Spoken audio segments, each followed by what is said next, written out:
What up, African family? Welcome back to the African Wahala. Good morning, good afternoon, good evening, depending on where you're watching from. Welcome to the African Wahala. We have conversations about politics in Africa, social, cultural, all types of dynamics that affects us as a people. And we just have those types of conversations. Today, we're going to be talking about Nigerian electoral history because, we're currently building up towards another presidential elections coming up at the end of February, February 25th. And then in the second week of March, there is going to be the parliamentary elections, the senatorial elections, House of Representatives. All that is building up. Right now, it's election season, and we are here to talk about some historical precedents, individuals that have been in control of Nigeria, starting from Shehu Shagari all the way to Buhari in 2023. And I'm here with my brother, Stingy Blue. Stingy Blue, what's going on, bro? Hey, brother, what's going on? I'm good, man. Thank you for gracing this event. You are extremely knowledgeable as far as Nigerian political history is concerned. I mean, my brother Stingy Blue is an African American, but he's African. Okay, That's he's right. African That's and right. African American, and that's That's right. why people like Stingy, they are extremely invested in what is going on the continent of Africa, especially countries like Nigeria. But Stingy, I'll let you speak a little bit more on what's going on. Okay. Thanks again, Wahala, for inviting me to speak on this topic. Welcome, everyone in Wahala World and new listeners. Be sure to subscribe and hit that like button. Okay. And Thanks. yes. So basically, what we're going to be talking about is the history of the Nigerian government from the Second Republic till now. Okay. Building up to our next show in a couple weeks on the presidency, the current race for the president now. And as you can see, that man, Ibrahim B. Babangida, IBB, they call Babangida. Babangida, he's the evil genius that ruined Nigeria. He was definitely a genius at corrupting the country. He did that. And we're going to spend a lot of time talking about him and his cronies.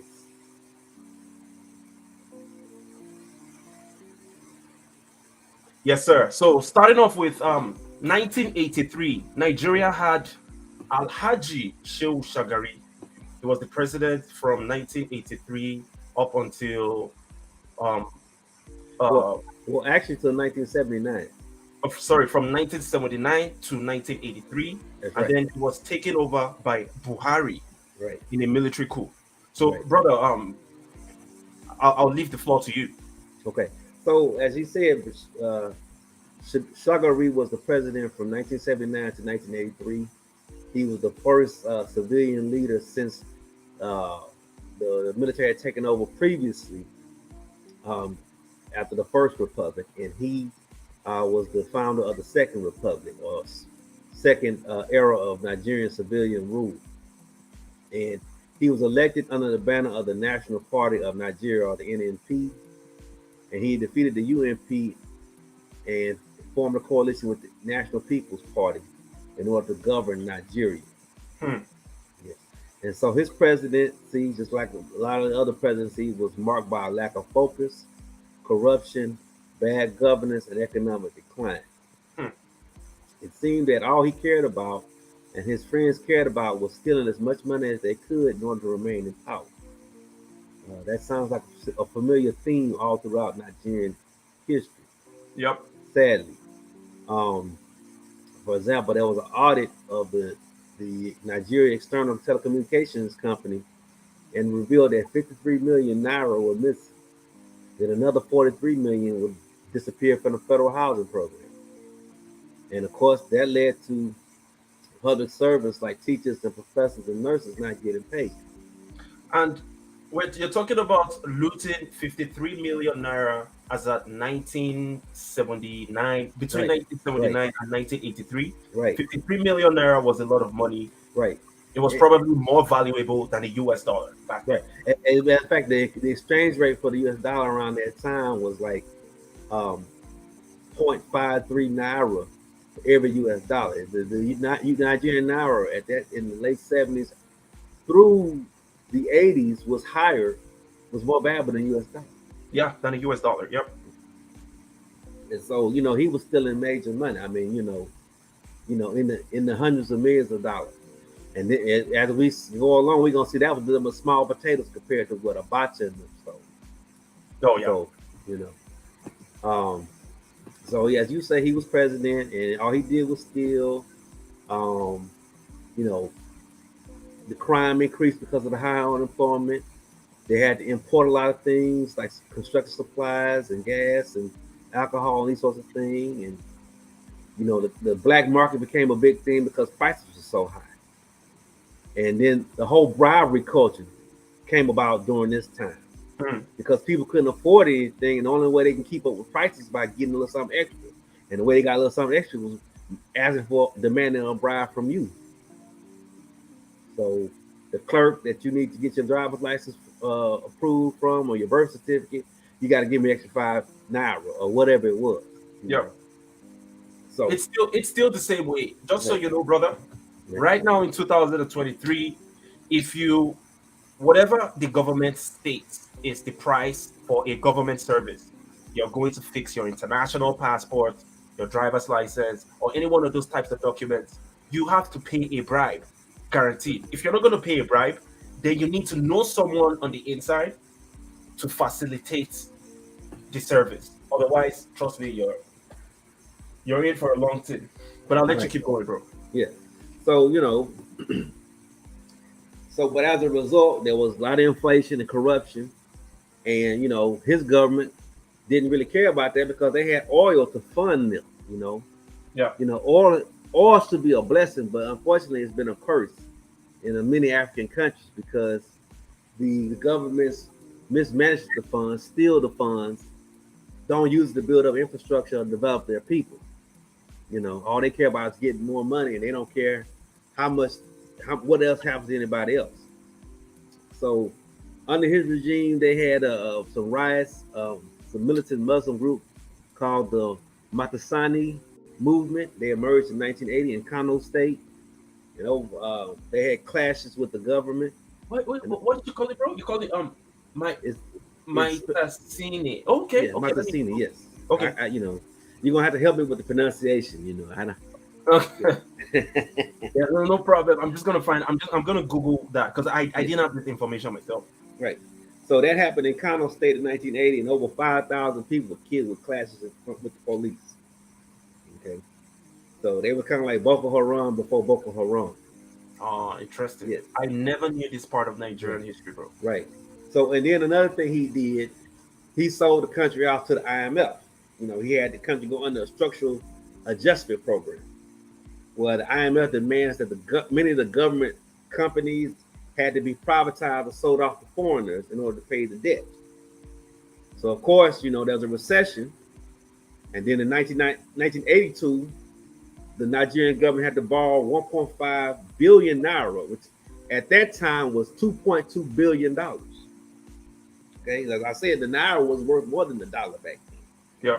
So they had no business borrowing. Their economy was worth, in a lot of sense, more. Their currency was worth more, and they had the resources to fund their own country. You know, but they can't fund it if they won't steal. See, they overspend it. Okay, Yeah. and so he borrowed $2.2 billion from the World Bank, and then he borrowed another 400 million naira, which is 594 million from Saudi Arabia. Because being a good Muslim, he gonna get money from Saudi Arabia. And Okay.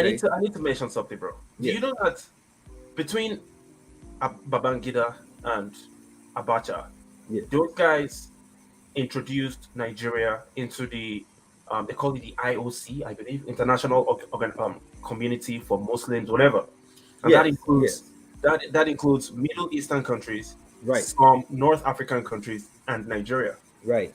completely against the will of the people, Right. and Right. it's one of the reasons we're having problems till this day. Okay, Right. let's keep going. Right. And I'm gonna touch on that when I talk about IBB because it caused a lot of consternation in Nigeria during his reign, and he had to pull out during that time. Okay, so in '93, Shagari is up for re-election, And instead of trying to fix the problem, he blames Ghanaian immigrants. Okay, there were a lot of Ghanaians because like we have a lot of Mexicans here in the United States Yeah. because of it's more prosperous here, and they need cheap labor. It was the same thing going. Nigeria was more prosperous than Ghana, so you had millions of Ghanaians in Ghana, and he expelled over 2 million of them through the Ghana Must Go movement. Okay, he raised up. They only had 10,000 national police. He recruited up to 100,000, and these people would beat, jail, or kill anyone who criticized the government. And you're talking about Alhaji Shehu Shagari. Yes, Shehu Shagari. We haven't even got to Buhari yet.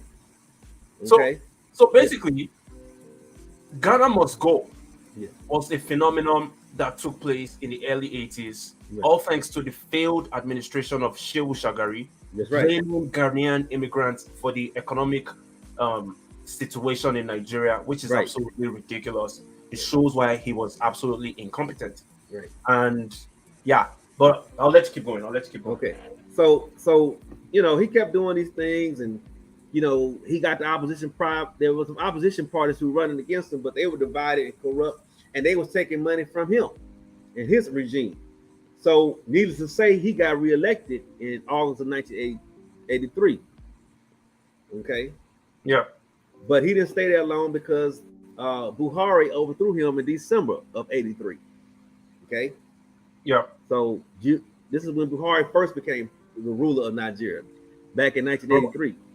Bro, I need to interject real quick, just for the listeners, just so you know, Buhari, the current president of Nigeria, is the only military coup plotter in the history of Nigeria to take over power from a democratically elected government. I just wanted I wanted to put it out there for you guys that don't know to know.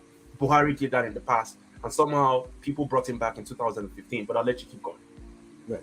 So he was the leader at the time when he was the Supreme Military Council leader. So he was like the Joint Chiefs of Staff of the United States, but he was there for Nigeria under the Shagari regime. Okay. So but then he thought he could do it better. So they kicked the Shagari out in exchange for a military strongman. Okay, the military thought they could do it better. And it's interesting, they didn't kill him, so it's like he got to just go into quiet retirement, because he was a northerner and a Muslim. Yeah. All right. So his philosophy was the country lacked discipline. Nigerians lacked discipline, so he was going to impose discipline on them. And he said if everybody was disciplined, from the government and local officials to the common everyday man and woman on the street, then everything was solved. So he said we're going to reduce corruption and we're going to pay off loans. And it actually sounded good. And he started off good. They always do. Okay? Mm. In 84, he shrank the government by letting go 53,000 workers. He consolidated the number of local governments from 1,000 local governments to 301.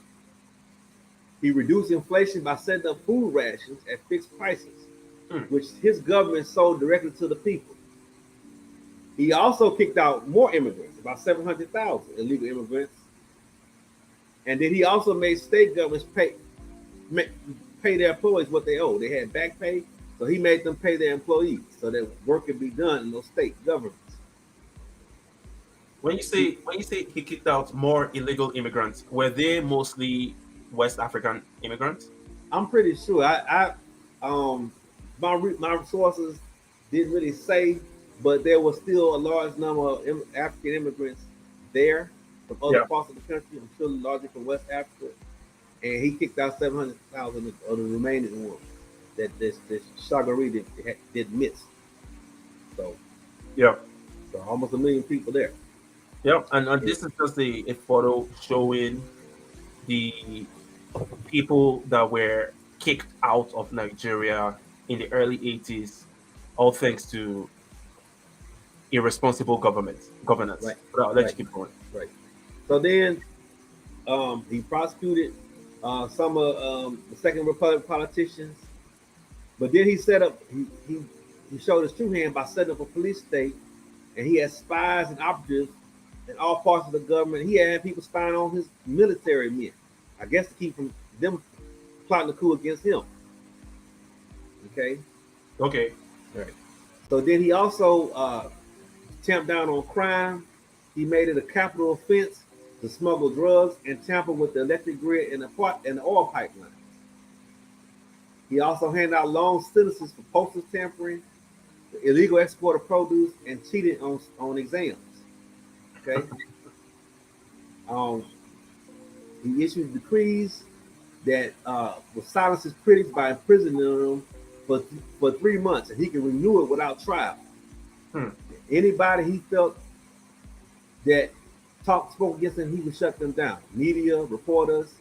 He outlawed strikes and work stoppages.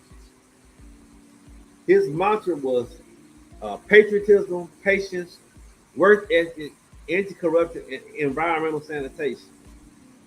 Okay, Hmm. so that's what he was striving to do with his discipline program. Um, Another thing he did, the national there was clashes between his police and protesters that ended in death. The Nigerian Bar Association, the National Association of Nigerian Students, and the Nigerian Labor Congress were at the forefront of these protests. Okay, Okay. um, like I told you, they had the structural adjustment that Shagari had instituted. Buhari Yeah. canceled that. He canceled it, so that was a good thing. So he declined to reschedule the country's debt because of that, because he refused to put them through another structural adjustment program, and which would involve deregulating the economy and devaluing the currency. Okay, Yeah. yeah, and lastly, in '85, he was overthrown by one of his subordinates, General Ibrahim Babangida, nicknamed IBD or the Evil Genius. Yeah. This had been Nigeria had been independent since 1960, and in 25 short years, they had this. They had their sixth coup. Okay, Yeah. that's how crazy it was. Okay, that's on top of the Biafran Civil War and all that. They had six coups and a civil war in 25 years. Okay, Hmm. all right. So let's go on to IBB. He said that he kicked out Buhari because he failed to get the economy under control, to reschedule the debt, and to accept advice from his generals and quote unquote reestablish democratic rule. Okay, Yeah. yeah. So uh, IBB Babagida, he styled himself as a man of the people. Okay, he had a national debate on economic reform, and he consulted the people on what they thought should happen. Okay, um, he even embraced some of his opponent, Buhari's harshest critics like Oli Koye Ransom Kuti, Fela Kuti's brother. Hmm. Okay, he was part of his cabinet. Nigerians were optimistic because he promised to return to civilian rule by 1990. So, Yep. yeah, all right. He investigated Buhari's human rights violations. He reopened the press, and journalists were released from prison. Okay. Hmm. Now, what he's most known for, this was his biggest legacy, and this was bad. He went ahead and renewed the structural adjustment program, the SAP. Hmm. Okay. But instead of him, the IMF coming in from the outside imposing it, he did it internally. So he had a Nigerian version of it. This was supposed to be, this is kind of a public relations gimmick that was done so that Nigeria would avoid looking like a beggar state while still getting its debts rescheduled. Hmm. Okay. The payments weren't due until 1990, and the World Bank would monitor it, not the IMF. Okay. Yeah. So the effect of the SAP, the structural adjustment, was that it crippled the economy. Usual. Okay. Millions of people fell into poverty. As usual. Okay. The brain drain began in earnest on the IBB. Okay. Over 20,000 Nigerians, professionals, and educated people left. Okay. Under his regime. Okay. There was some positive effects if you consider this positive. If you're a capitalist and all you care about is numbers and profit. He said that The percentage of GDP that went to paying off annual debt fell from 38.7% in 1985 to 30% in 1988. Hmm. The devaluation of the naira caused a decrease in imports, which helps the country's agricultural and raw material production. These sectors grew by 5%, 5.3% a year. Okay, so local farmers and local miners were able to benefit because they had less competition from outside imported goods. Hmm. Um, he also created the People's Bank, which gave loans to the poor, a better life program for rural women, and the National Employment Directorate was to help people, especially young people, get jobs in the private sector. Okay, these initiatives worked at first, but like all things do, unfortunately in Nigeria, they fell victim to corruption. Okay, Okay, hold on, brother, hold on. Why is that always a common denominator? Unfortunately, this okay, every individual that gets to that position has good plans. Well, I don't believe they had good plans. Me, I believe they get into that position to become billionaires strictly right, for that reason. But let's pretend they had good intentions right, before they got into power. right. Now, you get into power, and then somehow, some way, the common denominator strikes again. Corruption, impunity, and everything collapses and gets worse. How come Right. that is the case? That it's a constant. It's always been Yeah. that way. My philosophy is people can, anytime you have government, there's huge amounts of money being pooled by the government. The government is just basically a big pool of money, tax dollars or other revenue. And so you have greedy individuals who have lack of morals and integrity, and they see this as an opportunity for them to come up. Okay, Yeah. instead of doing, I'm not saying you can't make and have a good living and have a good lifestyle or whatever and take care of your family, Hmm. but that money is not your money. That's the people's money. That's the Exactly. country's money. If you want to be rich, go into the private sector, create a business or something. But see, they can't do that. No. It's easy to steal. So that's what happened with all those programs. They were supposed to help the people, and they started. Some people got help, I'm sure, but whoever was administering it started seeing, looking for just helping themselves. Okay, Yeah. so that's what happened with those programs. And as I said, the brain drain kept occurring Yeah. under him. The negative effects, of course, were more numerous and more drastic. You had higher inflation, unemployment rose. They removed the fuel subsidies, okay, which is really bad because Nigerians use uh, kerosene to heat up everything, to generators and produce power and to cook with and do other things with. So that was really bad. Plus transportation. All right. There was further reduction in social services and the utilities. The Nigerian Electric Power Authority became later known as the Never Expect Power Always. Never. Acronym. Never expect power always. Right. Hey, brother, I need to interject real quick. Yes, So, go ahead. do you know that we have been we've been experiencing a fuel scarcity since August or around July, maybe? It's been about 5, 6 months that we've been in perpetual fuel scarcity. The price of gas is not consistent. Different Right. people are selling gas at different prices. Right. Plus, a lot of those, um, the final products, the gasoline, is not even pure because you have all types of refineries producing this material for people, and then they end up putting that low quality gasoline in their vehicles or in their generators, and it ends up breaking the engine. That has been going on a lot. Plus, with the new introduction, I don't know if you've been following the news as far as the currency redesign is concerned. With the new I've heard current, about it, but I don't know. I don't know the details. Fill us in. yeah, I can just give you a quick, like a quick summary. Basically, they changed the colors of the old notes and replaced it with the new notes. Same exact design. The only difference is the color of the paper itself. And Okay. the reason for doing that, according to them, is that they are trying to remove the physical cash that has been stashed by tons of politicians for years. Because all these politicians, they just go to the banks, they withdraw billions, they keep it in bags in their basements, in their houses. Right. And for that reason, the government just was trying to remove that situation from circulation.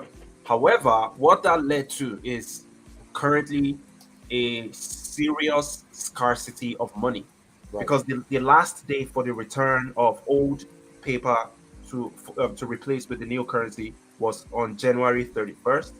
I believe it was extended to February 10th, but unfortunately, um, people go to the ATM to take out money from the cash machine and they end up lining up for hours.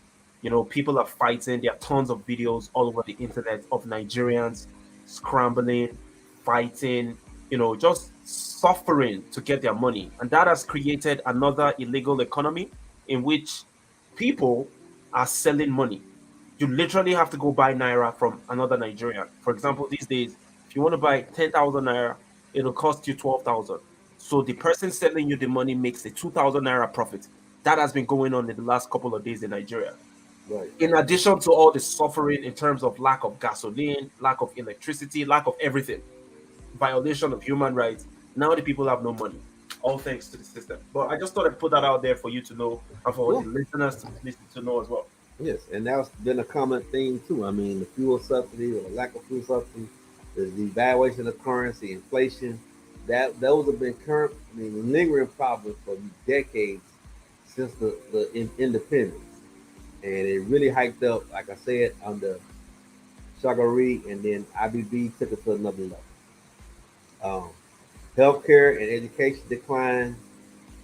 All Many of the public service companies had to be privatized. Um, but this is they claimed that this was going to help spur foreign investment, but foreigners weren't interested. In fact they divested from Nigeria rather than invested in Nigeria.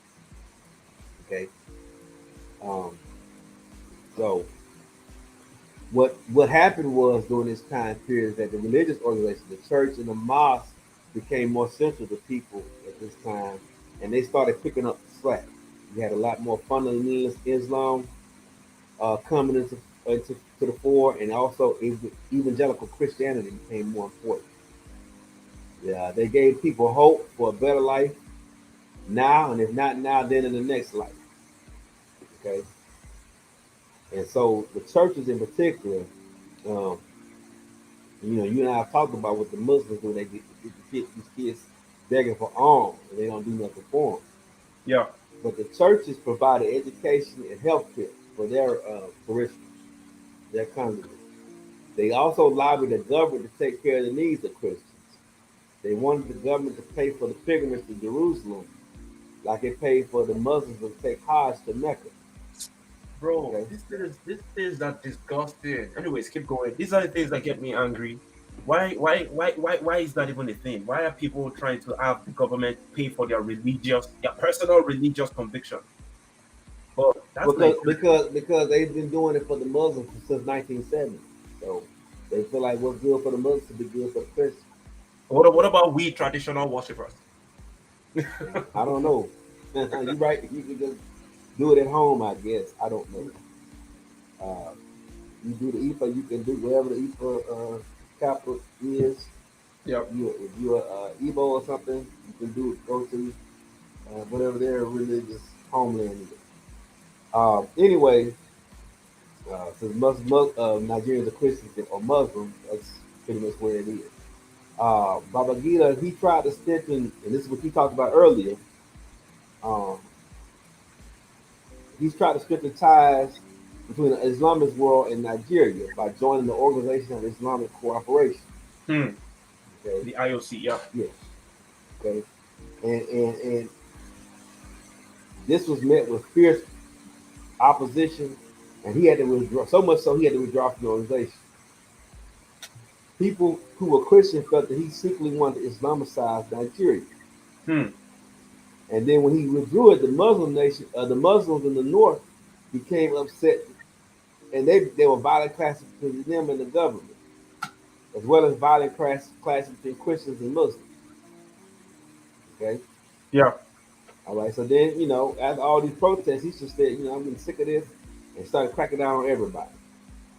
The Anybody who protests was meted with violence. They got hit upside the head by the police or killed. Yeah. Okay. 1,978 students were killed at Amadou Bello University in 1986. Hmm. Okay. Also, huh? Okay. No, I'm listening. I'm listening. Okay. And also, that same year, the nuns union was dissolved for the second time. Oh, okay. Okay. Then the Okay. violence spread to other parts of the country. There was religious violence in Lawrence, which is a Muslim stronghold in the Yoruba region. Yeah. I lived there for 7 years, for 6 years.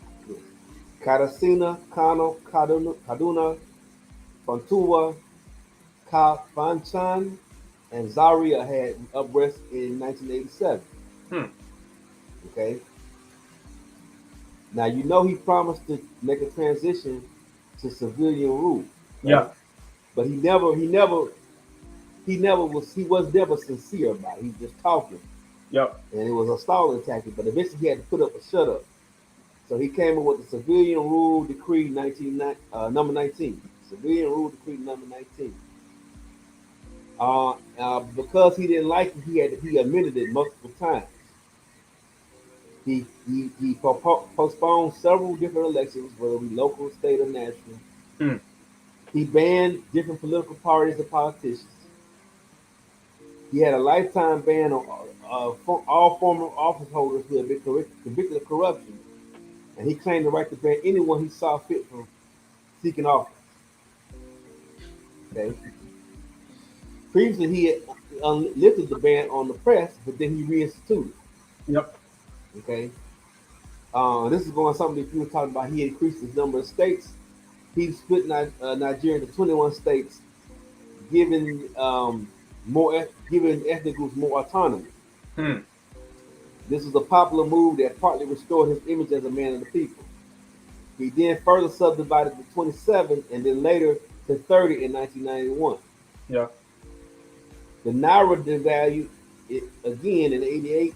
It went to 4.21 naira per dollar, and again in 1989 to 7.48 naira per dollar. Wow. And by then, the cost of a liter of gas was 60 kobo. Okay, 60 kobo yeah, per liter. right. The kobo does not even exist in our The lingua. currency. Yeah. It Yeah. we no longer talk about the kobo. It's like it doesn't exist anymore. Okay, but so I mean, I guess it's like pennies here, but um, what do y'all use in exchange for change? What do we use in exchange? Yeah, like what is it called now? Do you have coins like in Ghana they call pesewa? Bro, there are literally no coins. There is no No kobo. coins? Okay. Even 5 naira is. I don't think 5 naira still exists at this point. I mean, it's crazy. I mean, the naira Yeah. right now is trading at for every dollar you have to pay almost 461 naira. You On get that's on the parallel market. In real life, on the black market, on the streets, people pay 700 naira. Oh wow! Yeah. I mean, it's ridiculous. I mean, you Yeah. got trillions of naira now. That's the budgets and bylines in the budgets now in the trillions. I mean, Yeah. what can you do with trillions? How can you keep up with that? But anyway, And that's why a lot of people are like, maybe we are headed towards Zimbabwe.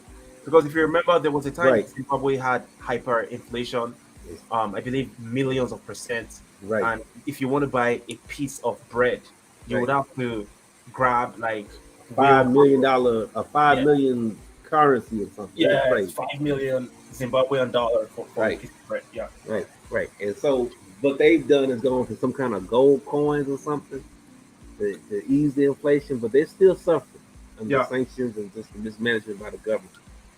So let me continue. They dissolved another union, the LLC union, in '88. Um, then he felt the need because he was allies with Samuel Doe, Liberia's president. Yeah. So he sent a peacekeeping mission there in 1989. Um, Also in October of '89, he lifted the ban on forming political parties. There were 13 parties that applied and 6 were approved, but all were labeled untrustworthy by the Independent Electoral Commission because of their corruption. Yeah. So the government of under IBB established 2 parties, the National Republican Convention and the Social Democracy Party. No other parties will be created or allowed to run. Okay, Mm. so you know how that goes. Um, Nigerians were still enthusiastic to vote because of the MAMSA program, or the mass mobilization for economic recovery, self-reliance, and social justice. Um, in 1990, there was a failed coup attempted by some mid-level officers, and 69 were tried to execute. Okay. Local elections began in December of 90, and the SDP, or the Social Democratic Party, won. This is significant. He moved the federal capital territory from Lagos to Abuja in 1991 Yeah. in order to make it more in a more central location. Yeah. They also state legislative elections occurring that same year. In 1993, 93. Sorry yes, about that. yeah. Before we get to Abacha, there were 23 candidates that ran for the presidential nomination, and 2 nominees emerged. Shehi Musa Yar'Adua, the brother of the guy who wound up becoming president for the SDP, and Adomo Saroma. Yeah. Musa Yar'Adua of SDP and Yes, Adamus Roma of yes, NRC. yes. And I want to say the SDP won, but the election was canceled because of fraud allegations. Here you got a fraudster talking about fraud. Okay, he Yeah. just was delaying the election. So the next election, that election was canceled, and so he scheduled the next election for of June 12th of 1993. Mm. Let me put in one information real quick. Yes, go ahead. Did you all also know that in 1990 was the last time a proper population census was conducted? Because after 1990, the other one was conducted in 2006, and it was full of controversies. Lots of people disagreed with the results.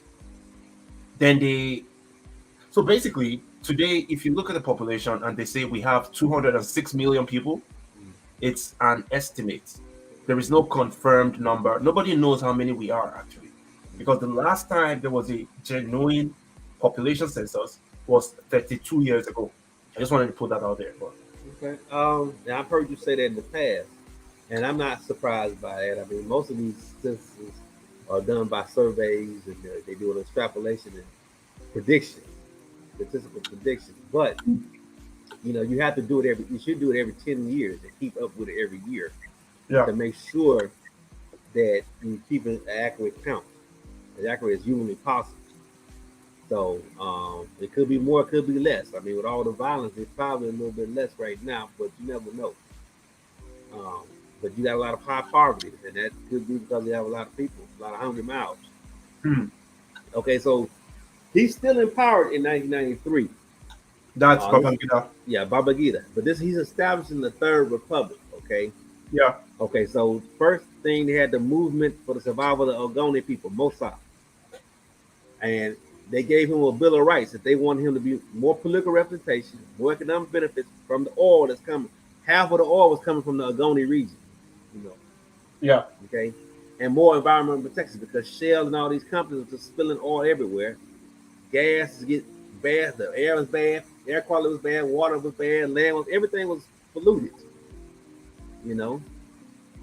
Um, so and then in June of '93, that they the NRC, the National Republican Conference, a convention, and the SDP selected their nominees for president.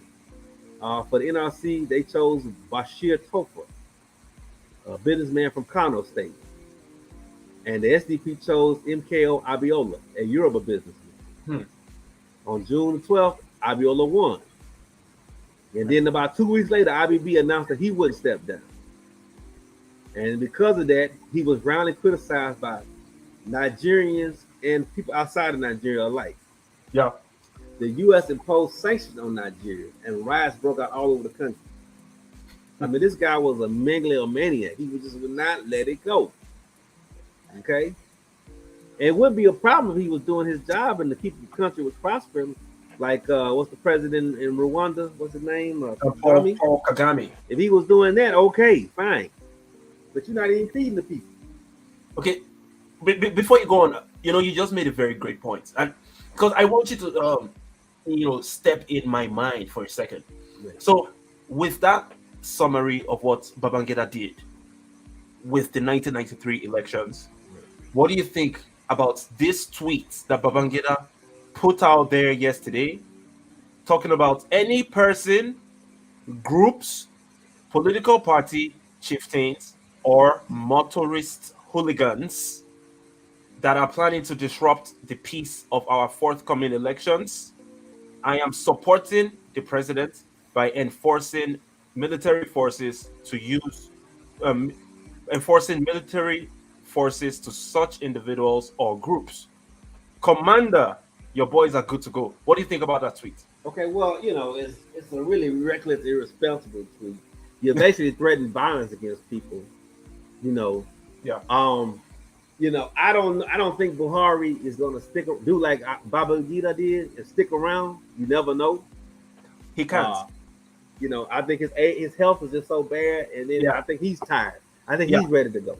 But Buhari is trying to escape at this point. Right. If Buhari had the opportunity, he would disappear tomorrow. Nobody will see him again. Right. Right. Yeah. So, but it just shows you the mentality, and it's interesting also because he overthrew Buhari. Buhari, yeah. Quote unquote overthrew him. I'm starting to think it was just orchestrated. Exactly. They're brothers, bro. They planned it. Yeah, I mean, because now he's supporting the guy. I love you, man. I'm with you. That's crazy. Yeah. Like I said, it's just like they basically sharing power. Instead of fighting for it, they just say, okay, it's your turn this time. And then the next guy, 5 or 10 years from now, it's going to be your turn. And brother, this is the same thing we're just talking about in the beginning when we're talking about how Europeans divided Africa in the Berlin Conference. Right. So in the Berlin Conference, the Europeans, British, French, Germans, Belgians, Italians, they had already started sailing across Africa and going into the interior in some cases. But then they realized that, listen, we can't start clashing ourselves in a foreign continent. How about we go have a meeting in Europe and decide who owns what territory? And that's exactly what Babangida and the boy Buhari and the rest of them did. Right. That's exactly Obasanjo, all of Obasanjo, yeah. I mean, it's kind of brilliant in a way, but it's evilly brilliant. That's why they call him an evil genius. Okay. All right. I mean, for Nigeria, he's an evil genius. I don't think he's very smart, but I heard him speak. But he's smart enough to keep holding on to power. Yeah. So what wound up happening is, because that sent the country into turmoil. Everybody was like, WTF, the South wanted the elections to be honored, and the North supported IBB because he was one of them. And they said, well, the other guy, IBB is northerner.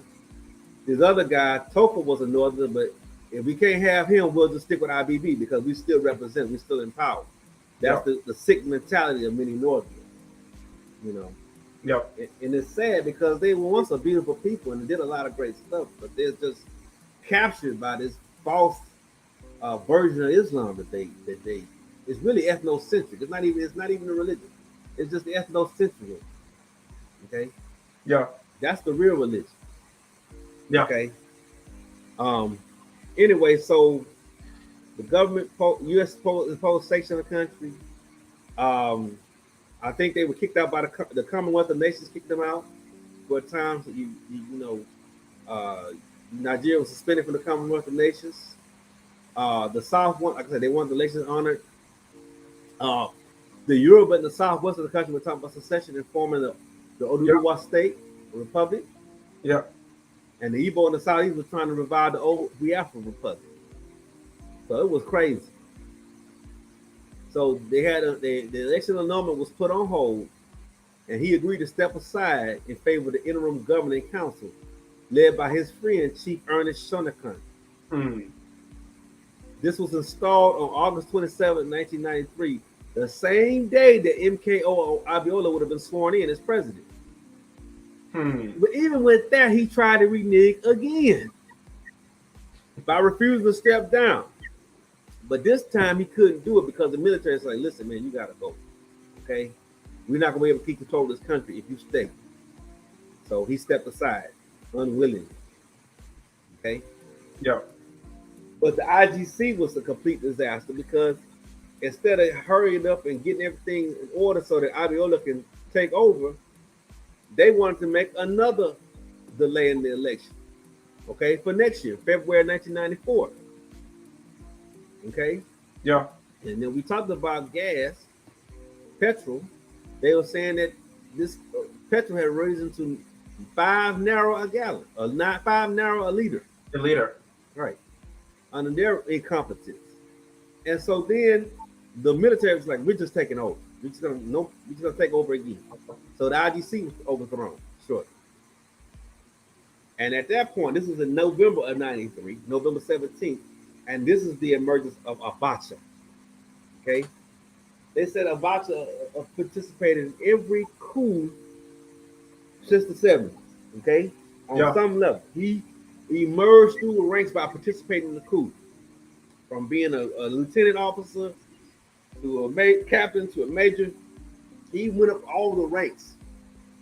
Okay, without skipping it. He didn't just call himself a general. He actually earned his stripes by killing folks. Yep. Okay. And then he also went to Congo and killed a bunch of people in Congo. I'm sure he did. Yeah, in the 60s. Yeah. And he was trained by the United States military. Okay. As are many of these third world leaders, dictators. Yeah. Okay. Including Paul Kagame. But anyway, so people were just so fed up. They're just like, we just want some stability. So they initially welcomed him. Even Abiola was praised him and said he was a wise man and leader. But of course, he quickly won his welcome.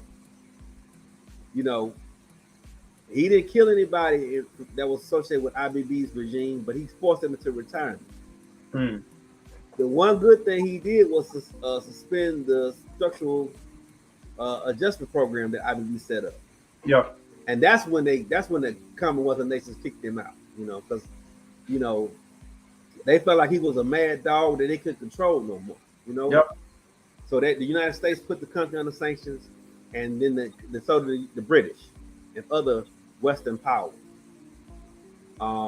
He dissolved all democratic institutions and replaced elected governors with military officers. Yep. He arrested anybody he thought was a threat. Yep. Although he promised to return to civilian rule, he gave no timetable. Okay. Protests were widespread, and he responded with a crackdown. I need to say something, bro. Go ahead. Sani Abacha did not give a timeline for when he would return to democratic system because his original plan was to get into the office as a military guy, the military leader of the country, right? Then transition into a democratically elected president, the same way his mentor from Libya did. Gaddafi, yes. Right. And that was the plan of Sani Abacha. Yeah, I'd have no doubt he would still be ruling if he were alive today. Oh, definitely. He would still be ruling if he were alive today. He was so absolutely and brutal. Okay. I used to live in Abuja back then, and I was a kid. I was in primary school, elementary school, and I would hear many rumors of, oh, do you see that lake over there? Jabi Lake. There is this lake in Abuja, Jabi Lake. Way back, I'm talking about like 92, 93. And they'll be like, people, there are crocodiles in that lake that Abacha's enemies are thrown inside. As a kid, these are the things that I was told. Yeah. Thrown in alive. Yes. Torn to pieces alive by crocodiles. Yes. I don't put it past him. What I've learned and read about him, it just boggles the mind. I mean, mercifully, he only ruled for 5 years. Yeah. Okay.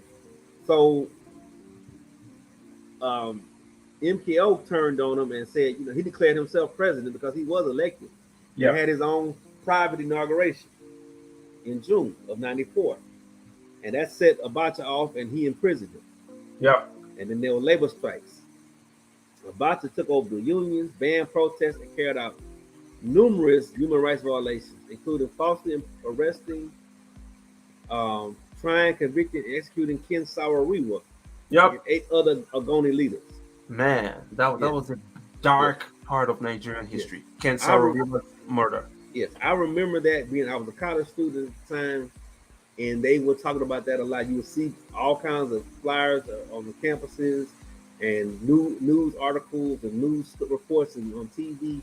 You mean over there in America? Yes, yes, Ken Saro-Wiwa was a big deal Wow. because there were a lot of that's when the whole human rights thing kicked off, and I think Bill Clinton was the president then, so there was a lot of pressure Yeah. on Nigeria to handle because shale oil was doing a lot of polluting, and there was there was a lot of problems there, and Saro-Wiwa was saying, "Listen, man, y'all need to stop this." And all he was doing was just petitioning his government. He was not trying to overthrow the government. He was not a disloyal person, and Abacha just wouldn't hear it. And they set him and these 8 guys up, claiming they killed some conservative Ogoni leaders, politicians, and they needed no such thing. There was no evidence. It was a mock trial. It was a sham trial. Yeah. And they already had a predetermined outcome. They were gonna get a conviction. And they were gonna sentence him to death.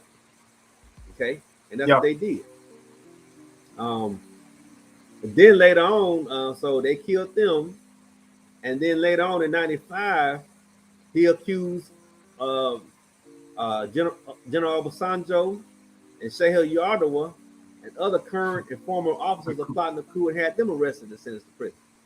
He was paranoid. He was a Yeah, paranoid drug user. Yeah.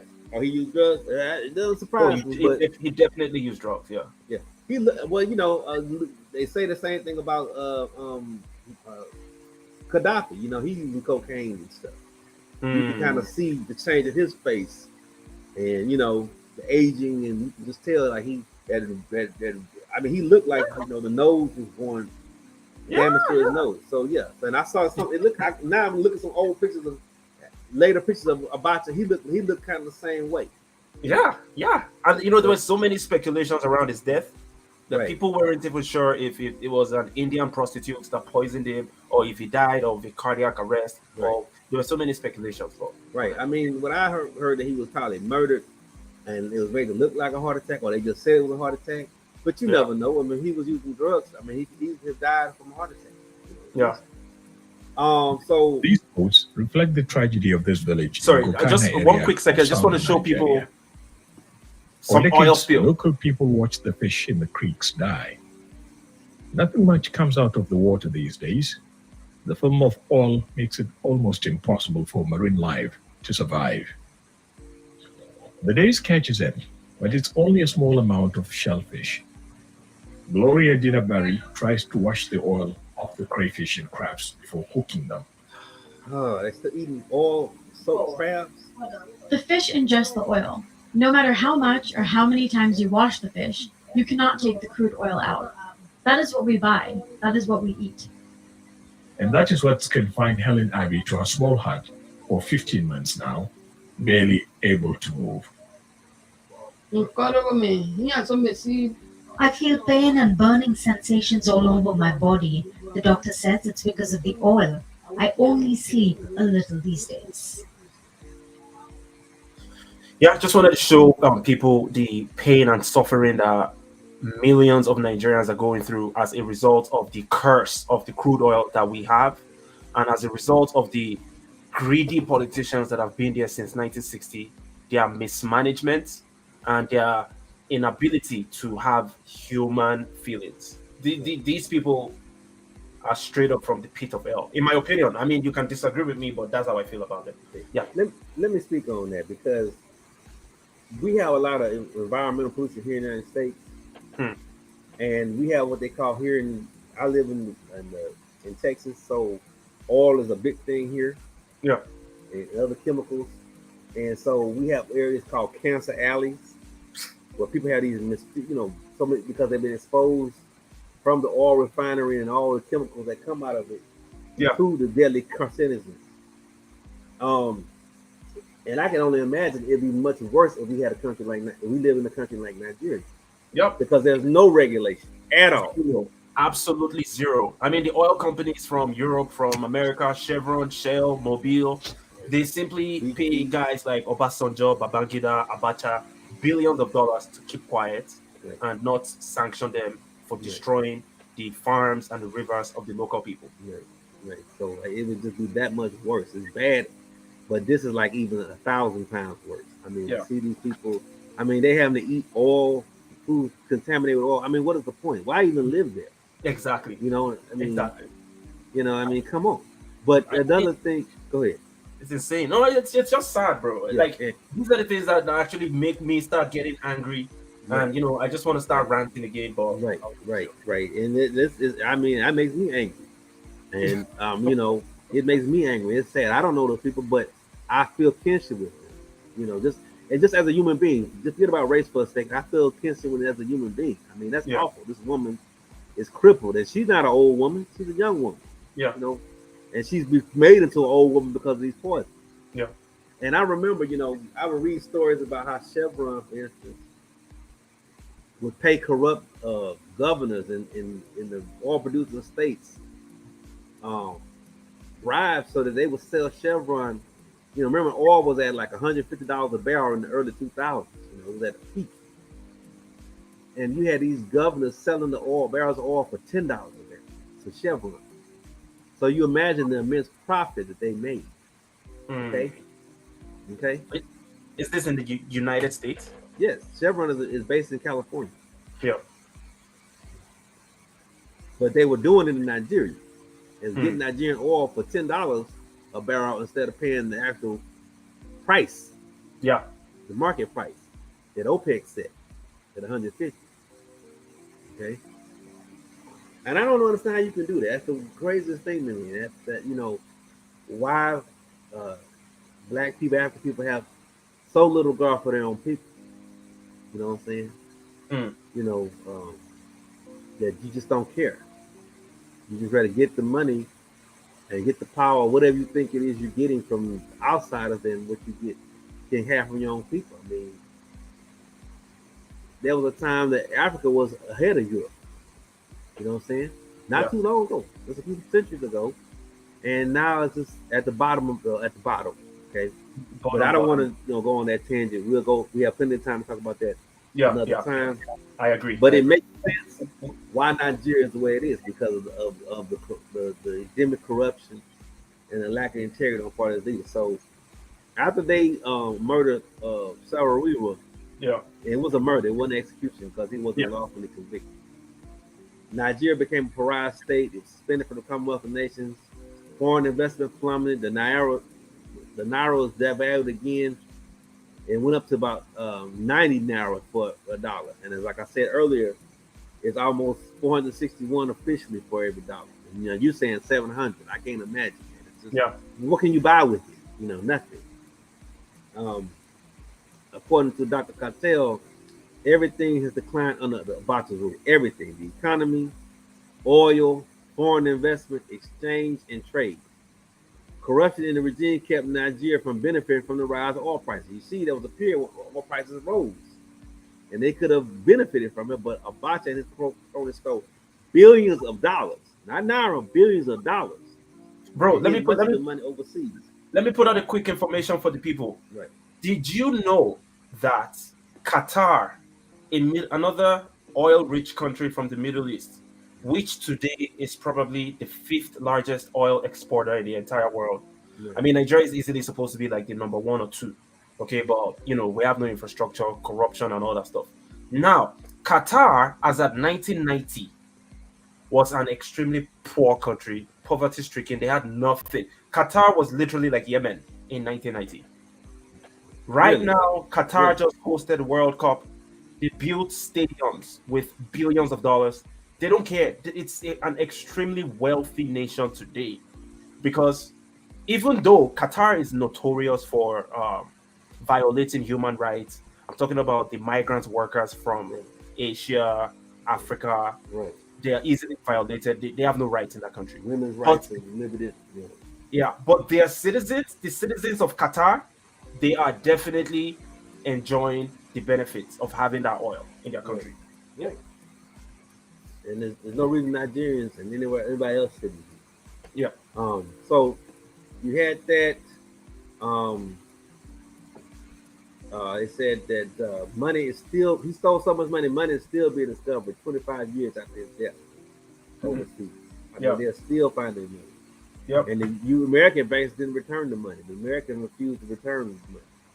I think Joe Biden finally sent some money this late last year, but it's a pittance to the money. I mean, he stole $1 billion. He and his family stole just $1 billion personally. And in fact, no, they stole $3 billion. $3 billion. Him and his opponent. And they said the Abacha family returned $1 billion themselves, just the Abacha family. So Mm. how many billions do they still have left? They can afford to give $1 billion back.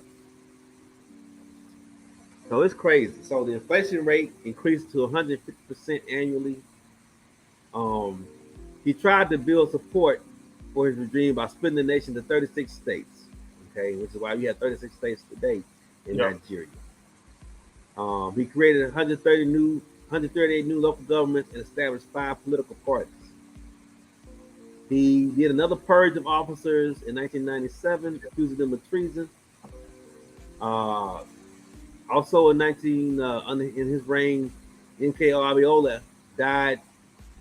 His only Nigeria's only democratically elected president died in prison in 1998, Yep. and then protests erupted over that because he probably was tortured and killed in prison, and a bloody crackdown followed then. So what Abacha was planning to do before he passed away, he set up through 5 political parties to nominate him for president. Mhm. Okay, he did this through patronage, which is bribery, manipulation, Bribery, and bribery. intimidation. Yeah, and intimidation. Thank you Right, very much. right. So he forced the 5 parties to nominate him president, and he'd be the only candidate on the ballot. And I say this, in all sincerity. Fortunately, he died before that sham of election took place Yep. on June 8, 1998, and And he replaced. Yeah, I remember the day he died. My teachers were celebrating. I was in junior high school. My teachers were dancing, celebrating in a federal government college. I can't forget that day. right. I'm glad you posted that because that's what I was looking at. That same post that had all the money he stole. And, Yeah. and they're still finding. Um, he he was replaced by General Abdul Salam Abu Bakr. Yeah. Okay, so this is the what they call the beginning of the Fourth Republic. Okay, because you had a Third Republic briefly under MK Abiola, but it never took off because he was never allowed to take office. And then you had Yeah. the IGC. Yeah. Okay, so you have a Fourth Republic. Um, the military leaders, Abu Bakr dissolved the 5 fake parties that Abacha established. Okay, and he pardoned the remaining coup pilots like Obasanjo and Yar'Adua. Okay, um, he established the Independent National Election Commission, which exists today, still exists today, to regulate local, state, and federal elections. Yeah. You had 9 parties apply to run candidates, and 3 of them were approved: the People's Democratic Party, the PDP, um, the All People's Party, APP, and the Alliance for Democracy, AD. Abubakar also drafted a new constitution in 1999 based on the 1979 constitution. As a side note, they had a 1989 constitution, but because of IBB, it never was instituted. Okay? So Obasanjo was the PDP's nominee, which was they were the party that became the ruling party in the Fourth Republic. And then Alufa, I can't remember his other part of his name, but Alufa was the party leader of both the APP and the AD. They joined together, okay? As I think the AD was the southeast and the APP was kind of the southwest, and so they kind of joined together against the PDP, which basically was a northern party. But because Abasanjo, I don't know if he's a Muslim, but because he was clicked in with them, he was their standing bearer. Um, So in February, they had elections. PDP won every election. They won the state assembly and the government election in January of '99. In February of 99, they became victorious and won the National Assembly elections. And a week later, Obasanjo won the presidency. He and his vice president, Atiku Abubakar, was sworn in May in his 16 years of military misrule. You want to say anything about that? Yeah. Were you living in Nigeria then? Did you vote for them or against them or what? No. Me, I wasn't even eligible to vote until 2003. In Okay. 2003, I was. How old was I? So, okay, No, so 17. I, No, well, I couldn't vote until 2007. Actually, okay. When did you move to? I mean, when did you leave Nigeria? I left Nigeria in 2012. Okay, so you've been out for about 10, 11 years now. Yes. Okay. Did you participate in the elections? No, I did not, Okay. because I had a disagreement with my dad, because I remember in 2007 elections, he was encouraging me, oh yeah, you have to go vote. And I'm like, I can't vote for these guys, dad, because these guys in my book, they are thieves. Why would I use my hand to select a thief to come and ruin my life? I would rather not participate. And What, yeah. well, some people say, well, at least he's your thief as opposed to somebody else's. No, bro, at the end of the day, regardless what thief gets into that position, we're all going to end up suffering. It's only the Right. politicians that enjoy the benefits of that situation. We, the regular people, we are usually given nothing but poverty, and these days, terrorism. So, Okay. So, what I was gonna say now, and bro, um, let me give a quick shout out yes, to a good brother in the comment section, Jimmy. Jimmy, what's good, brother? It says, who is your guest? He knows a lot about Nigeria. Yes, Jimmy, this is the brother Stingy Blue. He's Nigerian. Okay, let me put it this way. He's by American. ancestry, yes, He's American, but he's Nigerian by ancestry. So right, he has a lot of interest in the Nigerian current political situation, right, and I am learning so much right, from this conversation. right.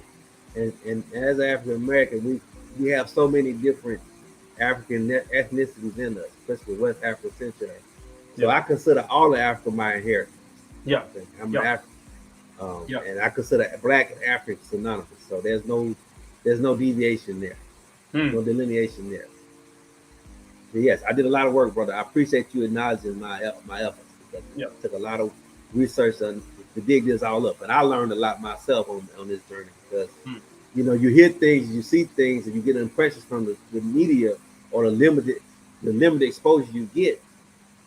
But until you do the research yourself, you don't know. Yeah, And as Malcolm X said, history is best proved to reward all research. yeah, I've gotten an education, and Wahala really helped me get on this journey because I learned about Nigeria. I've heard things and Nigerians have lived in the Houston area for decades. Have been coming to school and learning and becoming part of this society here in the United States. And you get a flavor of it, but you really don't know until you go there or until you learn and do the research. yeah. And Wahala through the internet, which is the beautiful thing about social media, is you can educate you and learn. You can go there without going there. Yes. You know what I'm saying? I would love to visit Nigeria, but it's just not safe right now.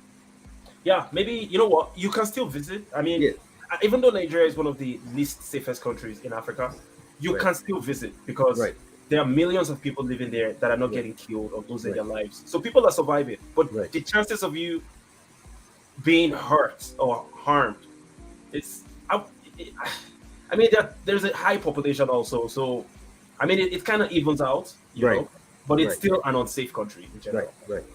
And not only that, it's just they haven't done the whole kind of build up to invite people. But I would still like to go. The next time I do go, if I go back to Ghana, I probably will get a dual entry visa where I can visit neighboring countries, and I Hmm. can at least go to Lagos and Abuja and maybe some of the southern states. Yes. Okay, Yeah. while I'm there, because I'm gonna be there like a month or so I have time to get some of the flavor. I mean, I know your boy Dynas is having another tour to the Shun Festival. Yeah. Oshun Festival. Shun Yeah. Festival. I think that's gonna be later on this year. Yeah. So, have you been back since you left or no? No, I've been back Last time I went back was a long time ago, to be honest, like Okay. 5 years ago. Okay. Yeah, so it's been a long time. Do you feel safe going back there?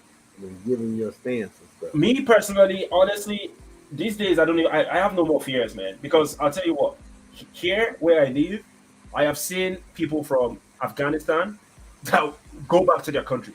Right. So I'm like, if people from Afghanistan go back to Afghanistan, Yeah. where the Taliban is probably going to welcome them at the airport. Right. Oh, definitely. They definitely will. I guess the Taliban's are the airport workers and stuff like that. Right. In Nigeria, it's not that bad, Right. you know. So me, I have no fears, man. No, zero fears. No. Okay. All right. Well, we have to talk about it. Maybe we can go one day, you know. Yeah. Yeah. Yeah. Yeah. But let's continue on. So I'm gonna go into Obasanjo, the latter half, the latter piece of this, Yeah. which is basically modern Nigeria, the contemporary Nigeria, the last 20 years or so. Yes. Yes. And you can, I want you really to fill in here because you were there, especially Yes. under Obasanjo, and so you can kind of tell us under Obasanjo and Good Luck and them what Yeah. it was like, and give your personal spin on it. You know, I can. It's one thing to read it and learn it. It's one thing to have lived it. Yeah. Nothing to live it. So let me just go into Obasanjo. He, like I said, he and Atiku Abubakar, who's the current candidate under the PDP for president, you know, they took over in '99. Obasanjo really worked hard to secure some of that money that Abacha stole, and he used it to repay foreign loans. Okay, and obviously, you know, the Europeans and the Americans and whoever else, they want to get that money back, so they had cut deals to basically restructure it to pay the debts that Nigeria owed. But it's interesting that Nigeria and many African countries owe so much debt when they've already paid that money off so many times over. You know, not Africa is you looked at as a debtor to the world, but really it's a credit to the world. Not only is it getting all these resources and they paid the money back just on these interest payments and stuff, debt service, principal and interest, there's so much offshore capital that's overseas that's funding the West's development and continuous development. There's money, these leaders like Abacha have put money in these different banks and investment houses and stuff, and that's funding these companies and funding American projects. Also in many Caribbean island countries too. Right. And many Caribbean countries. You can buy, like you said, I think you mentioned this, you can buy citizenship, economic citizenship, financial citizenship in many of these Caribbean countries and so forth. You know, like Cayman Islands and St. Kitts and and Nevis and some of these other little obscure islands, Bermuda. So yeah. So let me continue. So he used some money to pay the foreign loans. He removed hundreds of officers from political positions. He actually put civilian in. He released a lot of the political prisoners. He recovered most of the money that Abacha stole, or he attempted to. A lot of these shady deals that these predecessors had negotiated, he canceled those. He established a human rights panel. And feel free to chime in because you may have noticed some of this stuff going on.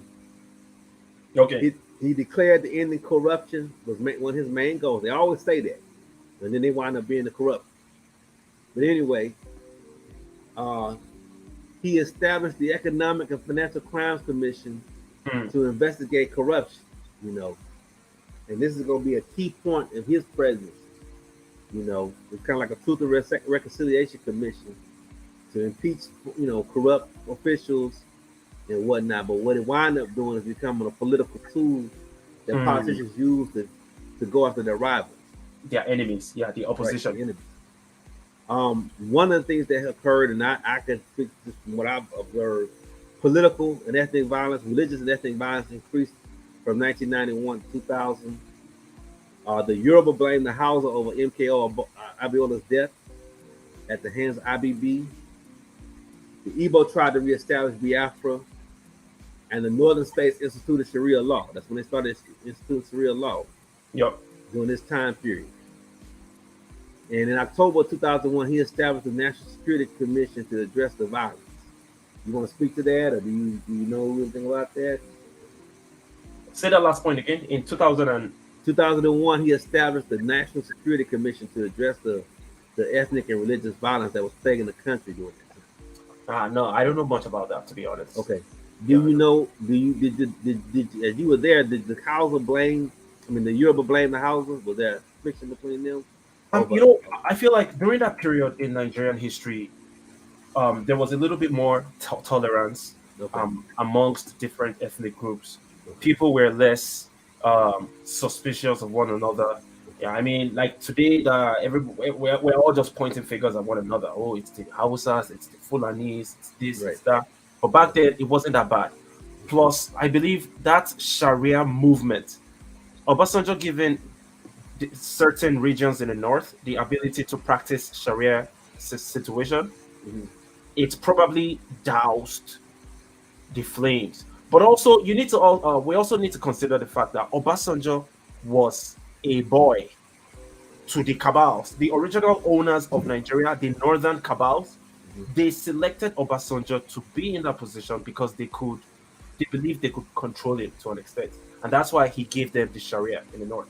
And if you think about it, that Sharia situation is completely against the constitution. It's illegal. Sharia in Nigeria is illegal. And I know these people are going to be upset at me for saying this, but it's true. It's illegal because if Nigeria is a secular state, Mhm. this is not an Islamic state. This is not a Christian state. It's a secular state. Why then is a certain region allowed to practice a system of religion that goes against other inhabitants of the same country?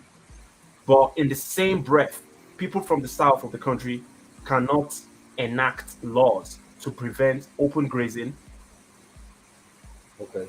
because it goes against the north, according to Right. some people. Right. So it's So ridiculous. tradition. Yeah. And so was Obasanjo Muslim or Christian? Do you know? He's a Christian, a fake Christian. All these guys are fake religious people. They don't have any religion. Right. They only use religion when it's time to hoodwink people. Right. Right. So let me continue on. In 2002 and 2006, Northerners who are Muslim and Arabs, they see themselves as Arabs, not Africans. Many of them violently protested the Obasanjo administration, claiming that it was pro-Western. Okay, Yeah, this criticism appeared to be true because all the president seemed to care about was about Nigeria's image abroad. He wanted to halt the steep decline in the economy, and he believed he can do that by encouraging foreign investment, reducing Nigeria's external debt, and privatizing public sector business. Any comments on that? So one thing Obasanjo did that we have to give him some credit for, even though I completely dislike the guy, he's one of the people that contributed to the destruction of Nigeria. I'm not going to forget that. But I'll still give him the credit for going around begging the likes of Bill Clinton. I believe back then it was Tony Blair in the UK and some other world leaders, telling them that, listen, we are a poor country. We can't afford all these debts that we're in. Right. We need you guys to forfeit some of these loans. And those guys did. But whenever these imperialists from all over the world forgive debts in African countries, it always comes with a string attached, Of course. right? So yeah, Obasanjo did that. He reduced the foreign debt of Nigeria to about, I don't know, maybe less than $1 billion. Right. So what I was just going to kind of skip ahead to that. He struck a deal with the Paris Club, with a consortium of European countries that Nigeria owed about $30 billion to. And so the agreement was that the West African countries would pay off about $12.4 billion that it owed in exchange for the remainder to be written off. And so under his leadership, the nation's total debt had been reduced to $5 billion owed to the World Bank and the other creditors. So he did do that. And unfortunately, his successors have made the debt even worse. Yeah. So he did do that. So let me go back to what I was at first. So let me see. So let me go back. OBJ. Man, if you guys are enjoying this quick historical piece of information, click on the like button. Click on the like button. Smash the like button. Yeah. Share the video. If you like this type of content. Right. And the reason why myself and my brother Stingy Blue came together to put this here is to have people have some knowledge of Nigerian history, the presidents, and what each person has contributed to the current situation we are in today. And we're also putting all this information out there for you to be able to come up with a trajectory. You can almost predict the future from the past. Right. And for that reason, just pay attention, share the video, click on the like button, Right. and we work it. Let's go. Subscribe. Subscribe to the channel. Right. Yes. Okay. So he co-founded NEPAD, or the New Partnership for African Development, with South Africa's Thabo Mbeki and Senegal's Abdoulaye Wade in 2001. The goal of this organization was to promote democracy and human rights across the continent, and it would ostracize those African governments that did pursue these lofty goals. And in my mind, getting kisses in the white butt of the West in order to attract investment in the region. Mm. He didn't even practice what he preached. There were fraud elections all throughout his period of rule. He did hand over Charles Taylor, Liberia's president, to the International Criminal Court in 2003, and his regime criticized election violence in Togo. I don't know about how I feel about that. I mean, I was about to ask you that. How do you feel about that? to me, if the white people want Charles Taylor, they can go and get him. I think he should not be sitting in the prison in The Hague, Netherlands. He should be, if he's in prison, he should be in his own country, Liberia. That's who he committed the crimes against. Okay. Yeah. So that's where he should be. And I mean, to me, African countries need to take a hands-off policy on other African countries' internal affairs. If you want to restore democracy and human rights, you do that in your own country. Yeah. Okay. So I don't like it. Yeah. If you don't mind, let me give my quick thought on that. Yeah. When I look at the Liberian Civil War, it lasted about, I believe, 14 years. Was it Liberia? Right. Yeah, Liberia lasted 14 years. They had 2 civil wars. Right. And then Sierra Leone had a long civil war, lasted about 9 years. Yeah. Hundreds of thousands of people dead. Right. And guess what, brother? Do you know that? And this is not a struggle Olympics. I'm not trying to compare the amount of suffering that we are going through with other people. No, I'm not trying to do that. But if you put it in context, if only about 300,000 people died in the civil wars in Liberia and Sierra Leone, in Nigeria, millions of people have lost their lives over the decades with no compensation, no reconciliation, nothing. I just thought I'd put that out there. But in terms of my thoughts about Obasanjo handing Charles Taylor to the Europeans, the IUC, International Criminal Court, ICC. I feel like Charles Taylor was a political asylum seeker in Nigeria back then. Right. I remember that. Yes, and then I guess Obasanjo was trying to be friends with the imperialists, so he handed that guy over to the ICC. It's a double-edged sword because, in my opinion, Charles Taylor needed to be punished for what he did. However, the judiciary system in Liberia and Sierra Leone did not have the capacity to do that. He was never going to get punished if white people did not do the punishing for us. And it's a mess. It shows us that we African people, we are still in a position where we even need white people to punish our erring politicians for us. The same thing happened in Rwanda. There is a guy called Felician Kabuga. Felician Kabuga, a billionaire from back in the days. He used his own personal money to import containers of machetes from China. Those machetes ended up in the hands of Hutu rebels that killed 800,000 Tutsis in 30 days. And then Felician Kabuga was on the run for the next 20-something years until he was eventually captured by Europeans and then taken. Then he was taken to what's it called, to Rwanda to be punished. So he's currently serving his jail term in Rwanda, but he had to be captured by Europeans once again. So I mean, it is what it is, man. It's a double-edged sword. I feel bad about it that we have to rely on other people to give us justice, to punish our erring politicians and all that stuff, to hold our politicians accountable. I feel bad that we don't have the capacity to do that, but at the same time, it's kind of it's a double-edged sword for me. That's what I'll say. Sorry, I went on a tangent. Yeah, I mean, yeah, I mean, it's water under the bridge now, so you know, since the crying about spoiled milk. Um, but I think in the future that we need to find ways. The AU needs to have their own prison. They need to have their own criminal court. We're gonna internationalize it. We should do it ourselves. Yeah. Anyway, let me see. So he defied international community and refused to hand over the Bakassi Peninsula to Cameroon in 2002. However, he changed his mind in 2006. You know anything about that? I know there was a lot of pressure, international pressure on Nigeria, on Obasanjo's administration to give out Bakassi to Cameroon. And you know that little piece, that's what's it called now? It's a peninsula.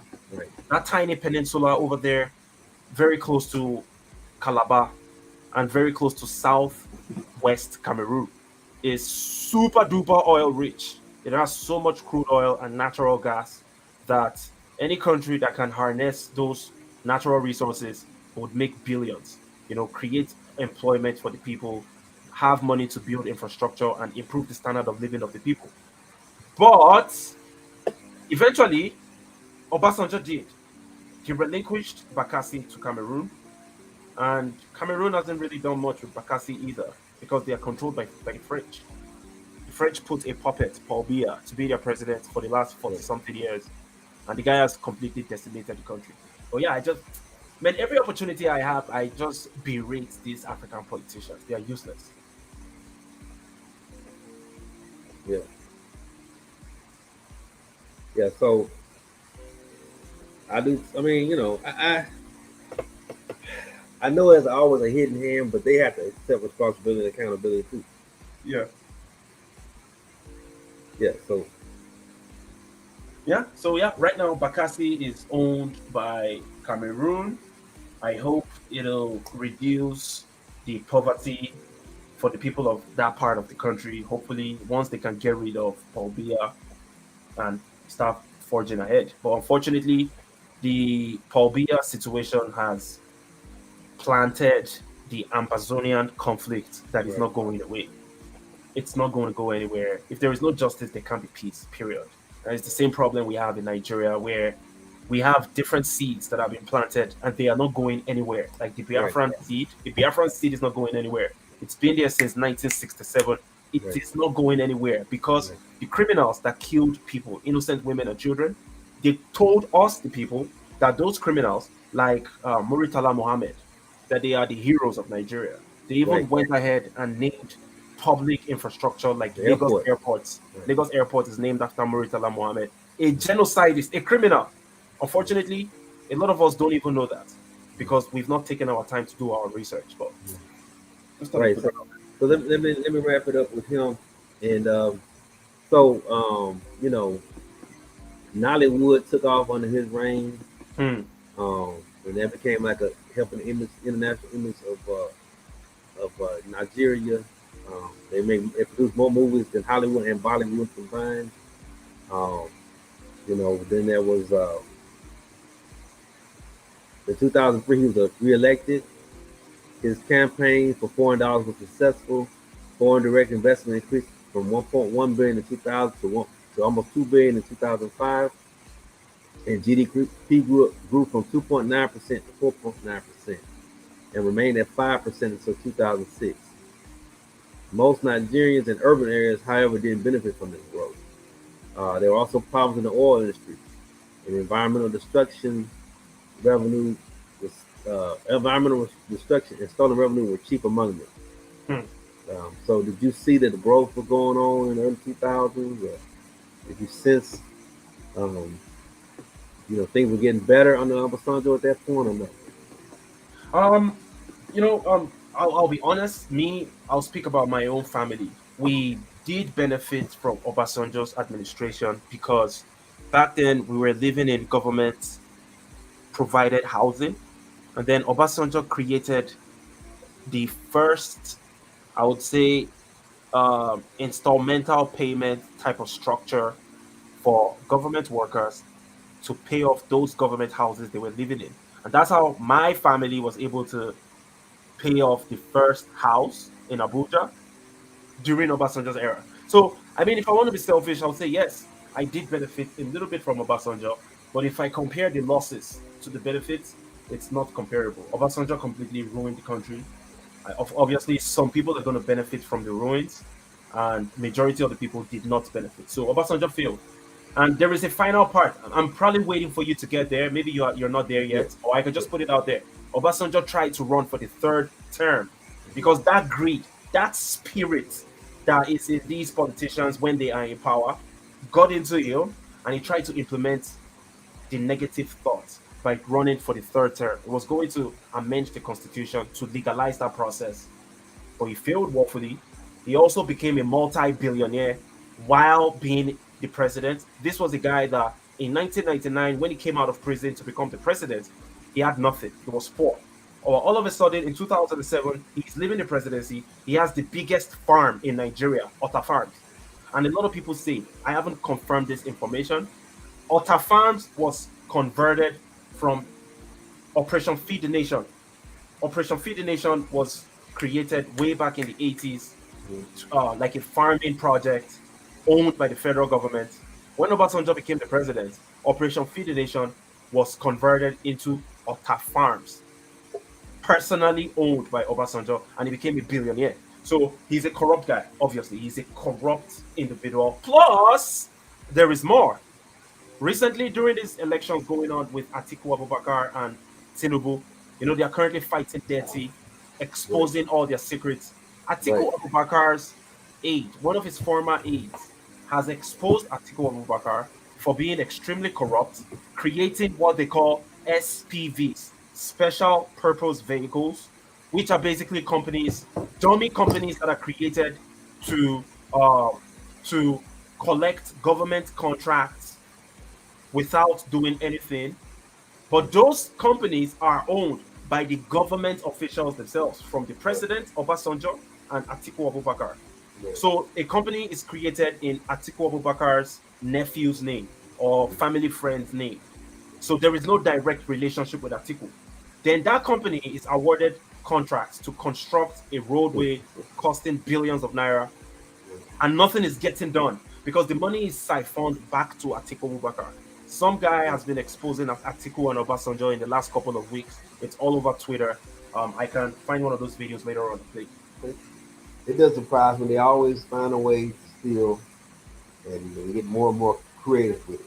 Yeah. But let me get on with it. So the men, the movement for the emancipation of the Niger Delta emerged in 2006. This was a militant group, and they would attack all the installations, kidnap foreign workers for ransom, and use the money to buy more weapons to fight and defeat the government troops.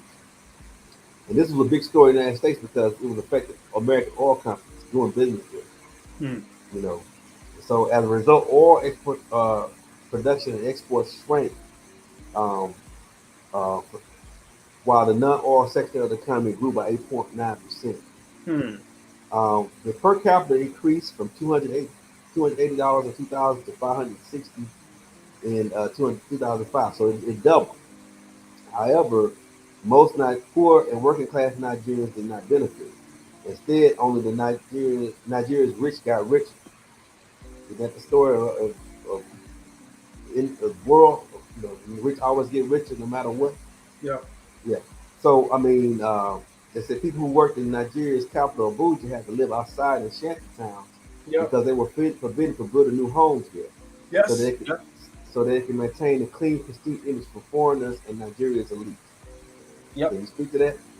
Yes. I remember when President Bill Clinton visited Abuja. I can't remember what year that was. Was it Bill Clinton or was it George Bush?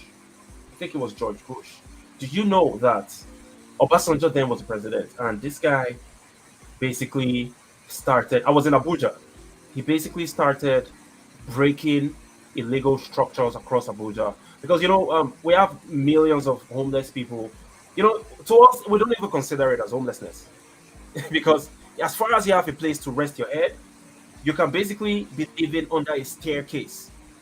in a building. You're under the staircase. You have a little mat. You have two pieces of cloth. In the mornings, you wake up very early. You go take a dump in the gutter. What? Then, yep. And then, so you don't have a house. You know what I'm saying? Because you have free accommodation in a very inconducive situation. I'm talking about the lives of millions of people, and many of these people started building like shacks made up of wooden structures. They just grab a bunch of wood together, create a little house, and then they wake up very early in the morning to go take a dump in the bushes somewhere. Oh, wow. They probably shower randomly everywhere. So people are homeless, natural. It's normal.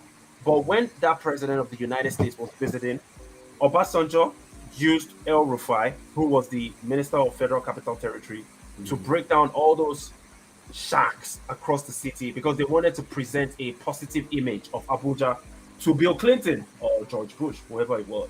So yeah, those are some tactics that they use. They are liars. These guys are I mean, if you guys have done your job and maybe provided an opportunity for the citizens to make more money so they can be able to afford houses, then they wouldn't be living in shacks in the first place. We don't consider it as homeless because we have a tropical climate. So even if you don't have a house, you're good to be homeless. You can be homeless because it's not cold, right? Okay. And for that reason, people don't really complain because we are used to suffering. It's a horrible situation, bro. Right. I know you've seen a lot of these things in your times traveling across some other African countries. You've seen some of this stuff that I'm talking about, Right. right? Right. So I yeah, saw these it. are some tactics Yeah. that they I use. mean, I saw poverty that I've never seen before, and I've been around the world, Yeah, the Caribbean, Latin America, Europe. I've never seen, and I've seen it obviously poverty here in the United States, yeah, but Africa is a whole other poverty. yeah, The poverty there. But so then they said, continue on, the mobile phone usage. You might know something about this being a young person at the time. Expanded from 350,000 in 2002 to uh, 28 million people using mobile phones in 2006. yeah, Payphones, internet cafes were everywhere. yeah, Okay. yeah. Yeah. MTN came, Yeah. Econet, Yeah. MTN, and Yeah. Globe. Yeah. Yep. Yeah. And yeah. They don't have the same infrastructure here of the landlines and the telephone towers and all that stuff. Everything's on the Landlines cell died. phone. Landlines died. When I was growing up as a kid in Abuja in the early 90s, late 80s, we used to have landlines. We used to have a land phone, but everything died. Right now, there are no landlines. Right. Right. It's all gone now. Everything is mobile. Yeah, So, everything is mobile now. yeah. Okay, so one of the problems, unfortunately, with Obasanjo, all he did all this growth, but internal issues were largely ignored by his administration. Hmm. Infrastructure was still poor. The public sector workers held strikes for not being paid. Schools were closed and public services were not being provided. Electricity production was low, and there was no publicly managed water supply and sewer management. Hmm. Do you know anything about that? I mean, they say private people had piped in water and sewer, but the average person, I mean, they didn't have toilets and running water. I mean, you know No, what no. Actually, there was a study that I was reading recently. The country in the world where the most people have no sanitation infrastructure, public toilets, water system. I think I might be wrong, but it's between India and Nigeria. I'm saying? The population that have that people that use bathrooms in the bushes the most in the world are from Nigeria Mm. or India. That's how horrible it is. Yeah. Because we have nothing, bro. We have literally when I was growing up in the 90s in Abuja, the drinking water coming out of the tap, the water coming out of the tap, government installed and controlled was drinkable. We had the telephone line, the landline system working good, and we had a little more electricity. Back then, if there was going to be power cuts, there would be announcements on the TV on NTA News. Right. But right now, all that stuff is gone. We no longer have drinkable water. You have to boil the water. Right. If when it comes out, it's not regular. And this is Abuja. I'm not talking about other places. In other places, there is nothing like that. There is nothing like government supplied water. I mean, in 9/11. tiny pockets across the country, some state capitals, you might find it here and there. Very tiny percent of the country has access to government supplied water. People are responsible for that. You have to go dredge your borehole, get water out of the earth, and take care of yourself. You're responsible for everything. Or collect rain or something. Yeah. Yes. Okay. Okay, so um, the brain drain continued. Yeah. Transportation and healthcare was also poor.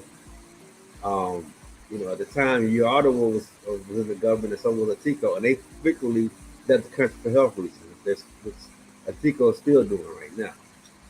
Um, Infections from malaria, cholera, and yellow fever rose, and so did HIV. Was that a big issue back then? I know there was some HIV back then in Africa. Yeah. I think it's gone down a little bit these days. It's not as bad as it was, Right. thankfully. Yes. And so, of course, lastly on Obasanjo, corruption did not stop as promised. The EFCC initially impeached a lot of corrupt politicians, but it soon became used as a political weapon for politicians to target their enemies. Yep. The president himself was accused of using it against his own vice president, Atiku Abubakar. Police officers stole money and items and demanded bribes. Then there's something that was called the 419, the 419 scheme. You know about this? Yeah. This became a prominent scam during the period where people would ask you to deposit money that they stole into your account in exchange for a commission. You want to elaborate on that? Yeah. I mean, bro, you being an American, you've probably heard of the Nigerian internet scam. Yes. They send you a letter, they send you an email, and then you send the money to us. The Nigerian prince. Yeah. Right. It's a derivative of the 419 situation that began way back. And the reason why they target 419 is because in the Nigerian constitution, I believe section 419 is what speaks about that type of corruption. Right. So that's why they call it 419. And 419 is very popular, amongst the government. I was just speaking about how Obasanjo and Atiku Abubakar used specialized purpose vehicles, which are basically companies that they use to steal money from the federal government without having any direct trace back to them. So with that coming from the top of the government, it trickled down into the entire system. I'm talking about the civil service, extremely corrupt with impunity, and it seems like nothing can be done about it. You literally go into a government office, these people aren't working, they just sit down all day, just not doing anything. And these are government offices. You know what I'm saying? And that's why it seems like nothing is moving forward. And then that trickled down into the society. You have millions of unemployed people, unemployed young people. These days, they have access to the internet and they learn about, I can steal money from an American just by sending a bunch of fake emails and making a bunch of fake phone calls. And millions of people joined into it. So, I mean, the Nigerian system is like a self-destructive system that is caught up in an infinite loop of of regression. Okay. So let me continue. So now we're going into the end of Obasanjo's term. Yeah. And now we're talking about his successor, Yar'Adua. Yar'Adua. Obasanjo selected Umaru Musa Yar'Adua to succeed him. He was the governor of Katsina State, and he was known for being an honest and decent man. Unfortunately, he was never healthy, so he didn't accomplish much. He defeated Atiku, who was part of the Lagos-based AC, and Muhammadu Buhari of ANP, All Nigerian People's Party. So it's interesting that these two men, Buhari, who's the current president, and Atiku, who's running to become president, who's been running for president forever, all got their start. They were running against Yar'Adua back in 2007. Okay? And so, like I was saying, it was like a musical chairs or a revolving door with these generals and officials who led coups, and then 20 and 30 years later, they're running civilians for president. Yeah. Was Atiku, was he a general too? No, he was a customs officer at the highest level. Okay. So he was a police officer. Thief. Yeah, he was a serious thief. There are rumors that at some point, Babangida invited Atiku to Dodon Barracks in Lagos in handcuffs because Atiku was such a thief that even the other thieves were like, "Man, this guy, you're stealing too much." But I'll just He's stop. stealing so much we can't steal nothing. Yeah, Yeah. man. So he was very sickly. He wasn't president long, and he was in and out foreign hospitals. Yeah, I think he was in Dubai or Abu Dhabi for towards the end of his life. yeah. During his 3-year presidency, he tried to address the following 7 areas: food insecurity, infrastructure, power and energy, wealth creation, transport, land reform, and security. And he did extend the amnesty to the men rebels, you know. And I remember that too. You know, they got amnesty, they turned their weapons in and they would cooperate with the government and they would get amnesty. However, he died in 2010 and his vice president, Goodluck Jonathan, succeeded him. Yeah. Okay. So let's talk about Mr. Goodluck. Good luck. Yeah. And as I told you earlier, I said some people call him Bad Luck Jonathan. Oh yeah, that guy was. It was such a wicked thief. Right. But he had some. I'll be honest. Good luck, Jonathan. Even though he was a thief, he had a little bit of conscience. You know. Right. I mean, you can't be a thief and have conscience, bro. You can't be stealing poor people's money and I would still say that you had conscience. I would say he had conscience because he wasn't brutal. He wouldn't hurriedly use the police and soldiers to kill people for being his opponents, as opposed to the previous leaders that we were used to, you know. So that was the only advantage of Goodluck Jonathan. He wasn't as inhumane as the other guys. But as far as being a thief, oh my God, Goodluck Jonathan was a thief. And Goodluck Jonathan, he used his criminality being a thief. Yeah? Nigerians emotionally, because they were sick and tired of Goodluck Jonathan's irresponsibility, they emotionally went and brought in Buhari to be their president in 2015 because Goodluck Jonathan failed woefully. And they're about to do the same thing right now again in 2023 elections, but we're not there yet. I'll let you go. Okay. So, like I said, he succeeded Yar'Adua in 2010, near the end of his presidency. And then for his entire presidency, Yar'Adua kept Goodluck in the dark. Okay, he would not. Basically, he kept him in the dark. He had his own close advisors. He would not let even tell him his agenda. Okay, and he would not relinquish power when he was overseas. Okay, so eventually it got so bad that he had to become the acting president. Okay, because Yar'Adua was not doing anything and could not be reached, could not be talked to or communicated with. I think he was in a coma when he was in Abu Dhabi. Before he finally came back, and then he died shortly after he returned back in May of 2010.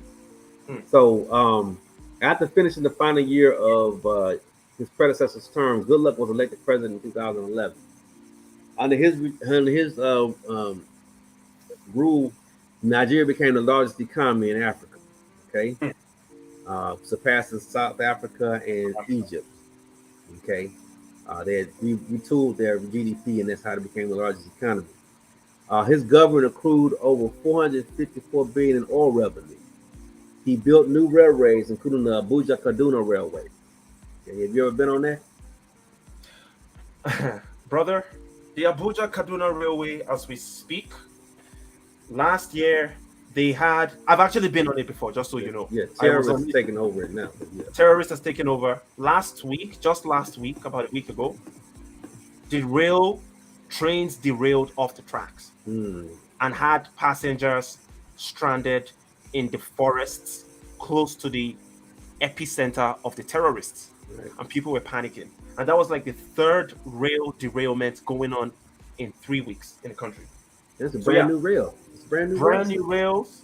Took loans from China, Chinese Exim Bank. At this point in history, they had deviated from the West. Now they were focusing on China and taking all the money from China. They used the Chinese to build that infrastructure. Crummy infrastructure. Their crummy infrastructure is crummy. I don't know why you would do with them, but yeah. They got the money from Trump. They were saying we're gonna focus on the East instead of the West, and the East is no better. Yep. Yeah. So let me entertain the people for like 30 seconds, just 30 seconds. Yeah, go ahead. Help us, help us. There is God. There is God, oh God, oh God, oh God, oh God, oh God, oh God, oh. God should descend, oh, today God will descend here. Nigerian women will not cry in vain. Nigerian women will not cry in vain. You know, I'm so hurt because, they, bro, they've Oh, used Patience. That's his wife. Okay, yeah. that's his wife, bro. This is the first lady of a country. Yeah, she's a thief too. A Baban Latif. She's a criminal, bro. This lady, she was using emotional blackmail on the people in the crowd because they had just kidnapped 200 and something girls from Right. Chibok. Chibok. Yes, I was going And to that's talk when about this that. happened. That's when she came out with this statement. And then the people are like, hey, man. She said, Nigeria women will not cry again. Amen. Like, what's wrong with us? Why are they saying amen? Right. You know, it's Right. it's unfortunate, man. Like it's an uphill battle. This Nigerian situation, this African Wahala, Right. it's an uphill battle where, Yeah. Yes. man, it's so difficult to Right. resolve. It's difficult, man. Right. Um. Yeah. So I mean, it seems like the African people, Black people, Wahala troubles are just ongoing, unending, unceasing, and it's gonna have to take a miracle. I'm at the point of believing that for anything to change, because it's not gonna change naturally, unfortunately. Um. So let me just continue with good luck. Yeah, Um. So let me see. Like I said, he built those railways, yeah, and then he broke up the power holding company of Nigeria's monopoly on power production. yeah, And he privatized it into among 15 different companies.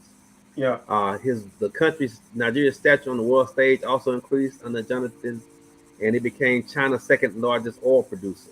Mm. However, some things remain the same, and we talked about this. Kentucky corruption continued, and in some ways worsened under his administration. Yeah, it There was actually got worse. It yeah, got worse. yeah. It got There was a way 20 worse. yeah. There was a $20 billion scandal at the Nigerian National Petroleum Corporation, where the head of the Central Bank of Nigeria said that almost $50 billion of oil revenue was never paid to it from the company.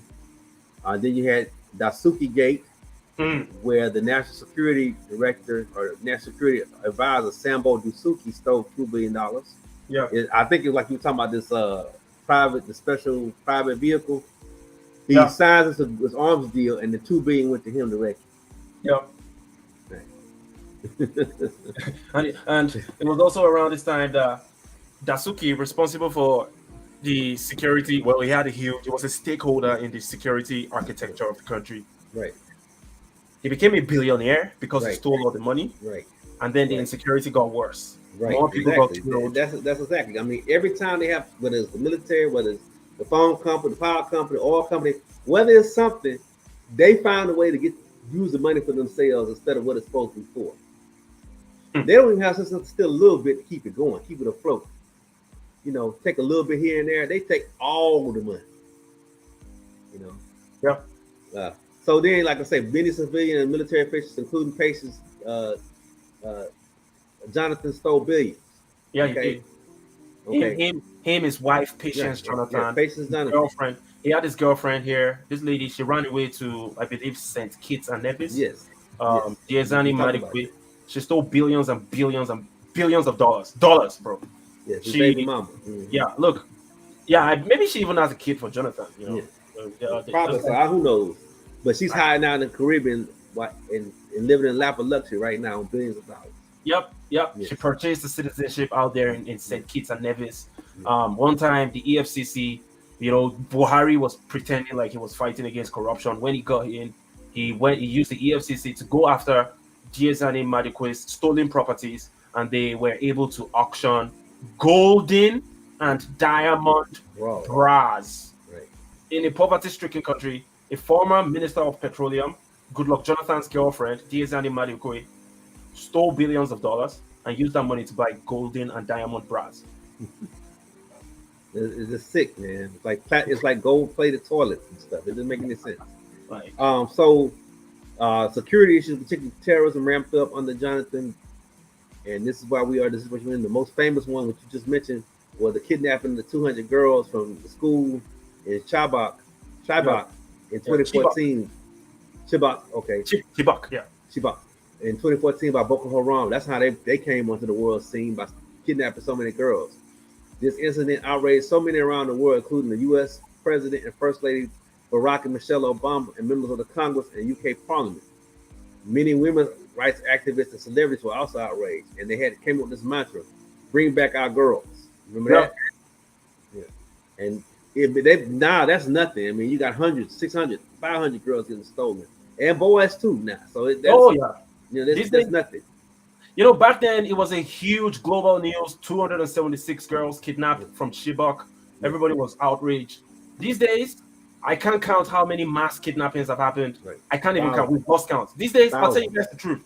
If we have a mass kidnapping happen right now, we're only going to talk about it for 1 hour, and we are back to our regular lives because we've adjusted to that lifestyle of being potential victims of mass kidnapping. Right. That's what Nigeria does to people. Right. And so, you know, you had protests over fuel prices that led to the 2012 Occupy Nigeria movement. I was there. Okay. You want to talk about it? Yes. I'll just give me like 2 minutes. I'll just summarize. Yeah. Fuel's price went up from... So Jonathan was playing with the idea of removing fuel subsidy because the country could not afford paying the subsidy. And it was around that same time when the debt profile was going through the roof. Remember, Obasanjo had leveled down the debt profile, begging people around the world, hey, relinquish the money we owe you. Right. And then when Jonathan got back in, he was taking so much loans, debt from everybody, then the debt profile had gone through the roof. Yeah. And they were playing with the idea of removing fuel subsidy. Maybe they can save some money for the government. When what they needed to have done was to cut their own government spending, because there is no reason for the president, Jonathan, and all his criminal cabinet members to have 55 convoys, bulletproof vehicles imported from Germany to protect them. From who? Who are they protecting themselves from? From us Nigerians? They are thieves. They know what they're doing. You know, they spend so much money. All their kids are schooling abroad. They spend millions of dollars every single day on maintaining their lifestyles while we were poor people. So eventually, the protest began January 1st, 2010. I remember, no, January 5th. And that protest lasted 11 days. 21 people lost their lives, which in Nigerian context, that is very good, because normally hundreds of people would have lost their lives in that situation. And that was the second biggest protest in Nigerian history after EndSARS. I remember I was in Abuja. I had taken the last flight from Lagos to Abuja. And after taking that flight, arriving in Abuja, the very next day, Lagos airport shut down. So that was the first time in my life that the situation in the country was so serious that even airports shut down. That actually happened in 2011, January 2011, Occupy Nigeria. I remember I was in Abuja, gullible me. I was with Dino Melaye. I don't know if you know Dino. Dino is a PDP guy. He works for Atiku Abubakar. He's a thief. He's a rogue, a disgrace. Dino Melaye is an absolute shame, but he doesn't have shame, right? He's a crook, a complete thief, Dino Melaye. And I'll pull up some of his antics soon. I was with Dino Melaye in Eagle Square, Abuja, protesting for 3 straight days. You know, we'd wake up in the morning because we're jobless, bro. I mean, what else are you supposed to do? A jobless youth, you have nothing else going on in your life. You wake up in the morning, you're drinking beer, you have nothing else to do. All the girls are now prostitutes on the part-time side. The boys are all drinking beer, using drugs, wasted lives. So we had an opportunity to protest because we had nothing else to do. And we went out there to protest. I joined Dino Melaye, a crook. I didn't know he was a crook. He was protesting against Goodluck Jonathan. Oh, Jonathan is corrupt. And then a few days later, 21 people dead. Jonathan reverted the price of the fuel from 197 naira to 145, because the price had originally increased from 87 naira, I believe, to 197. And then they met per liter. Yeah. Oh my goodness. Yeah. So yeah, life was so difficult. Food prices went through the roof in like 2 days. Transportation prices went through the roof, you know, and that's what pushed everybody to the streets, you know. before NSARS that took place in 2020. Yeah, so that Right. was the summary. Yeah. All right. I'm getting ready to wrap it up, but uh, like I said, fuel prices. The Ebola outbreak happened in 2014. Religion and ethnic violence continued unabated, and because of the scandals and the growing poverty and political strife, and the fact that he was a Southern Christian, Goodluck Jonathan lost his bid for re-election to former dictator Muhammadu Buhari, who was a Northern Muslim and a former general. And he was also the former dictator back in the early 80s. Okay. Okay. So since leaving office, Goodluck has been active. In 2016, he announced that he started a nonprofit called the Goodluck Jonathan Foundation. He spoke at the University of Virginia during their presidential precinct leadership forum in 2016. In 2019, he was appointed an honorary special advisor to the Bayelsa Education Trust Fund Board. He also was named chairperson of the newly inaugurated International Summit Council for Peace.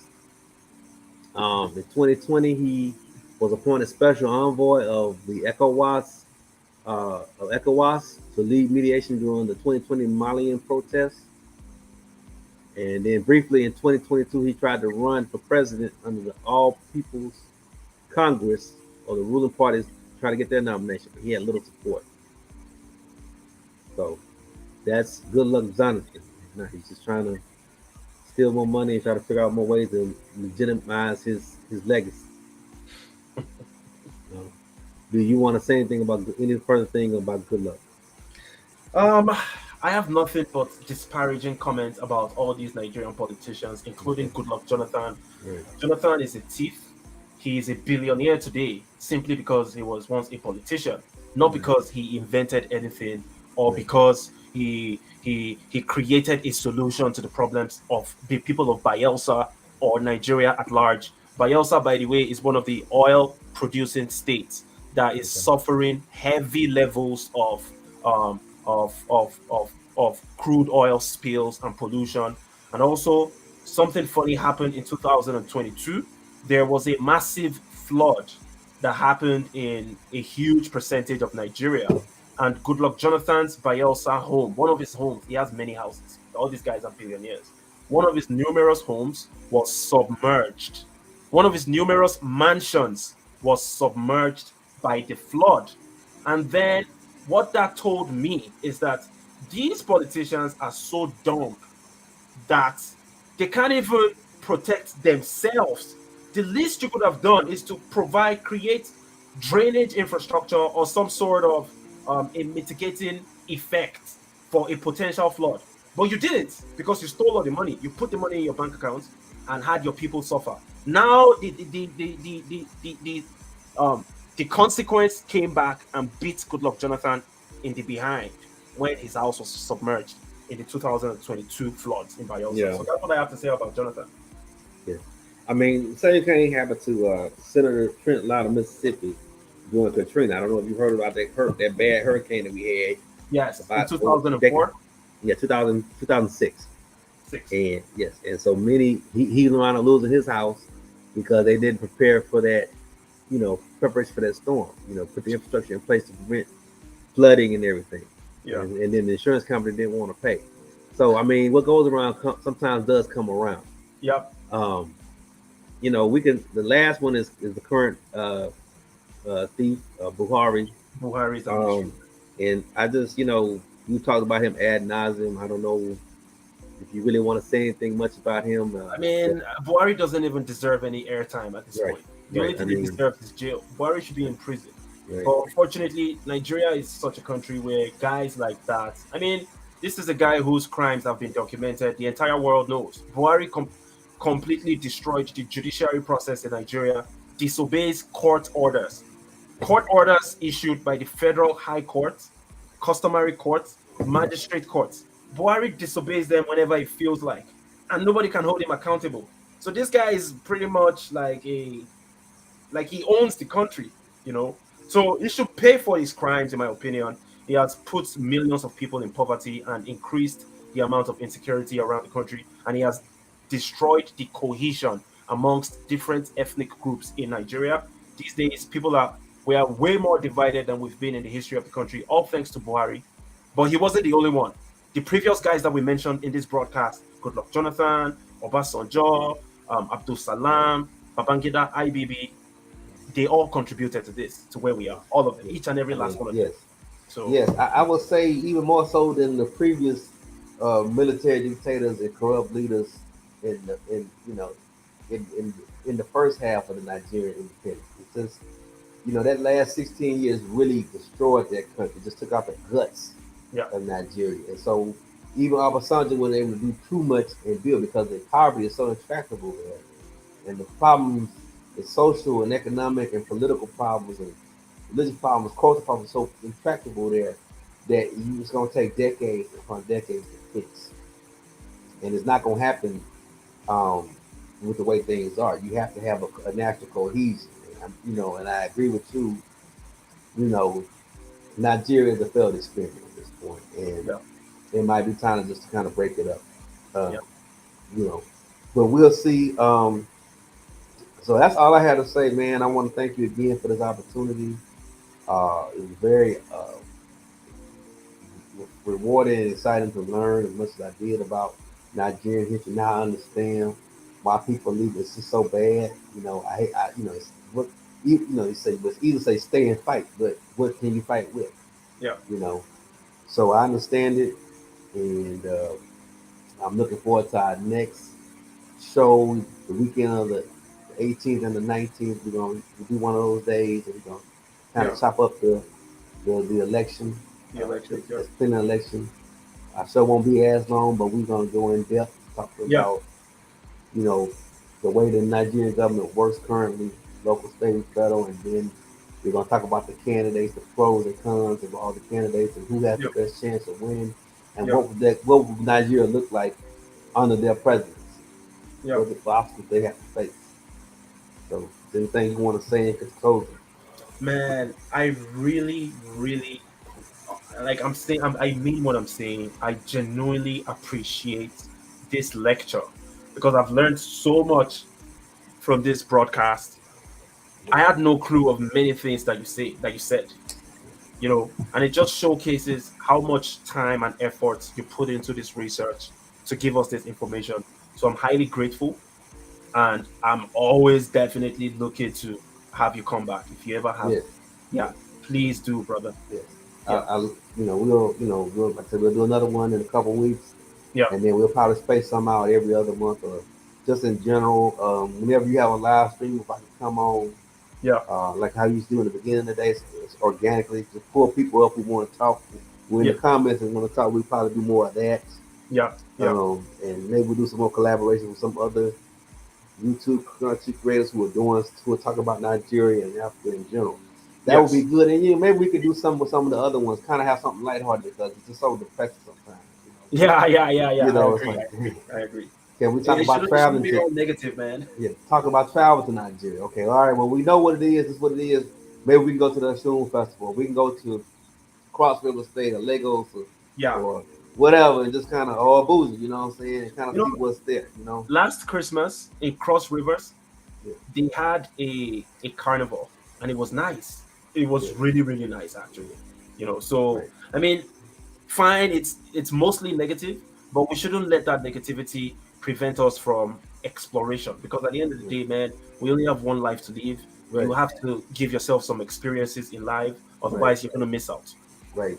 And then Yeah, we can talk to some of the Nigerians here in the United States or Canada or the UK or wherever, yeah, other parts. What are they doing? Because you Nigerians, like you say, you got all this talent going overseas, and they're really producing. I mean, majority of Black American doctors are not of a Nigerian descent now, of the wow, new generation, not the previous generation, but the current crop. yeah, They are producing the majority of medical school graduates interesting. and so, Nigerians have really made them up. They come a long way from when I was a little boy, when they were thought it was kind of strange. These African people, we didn't know. They spoke funny, they looked funny, they smelled funny.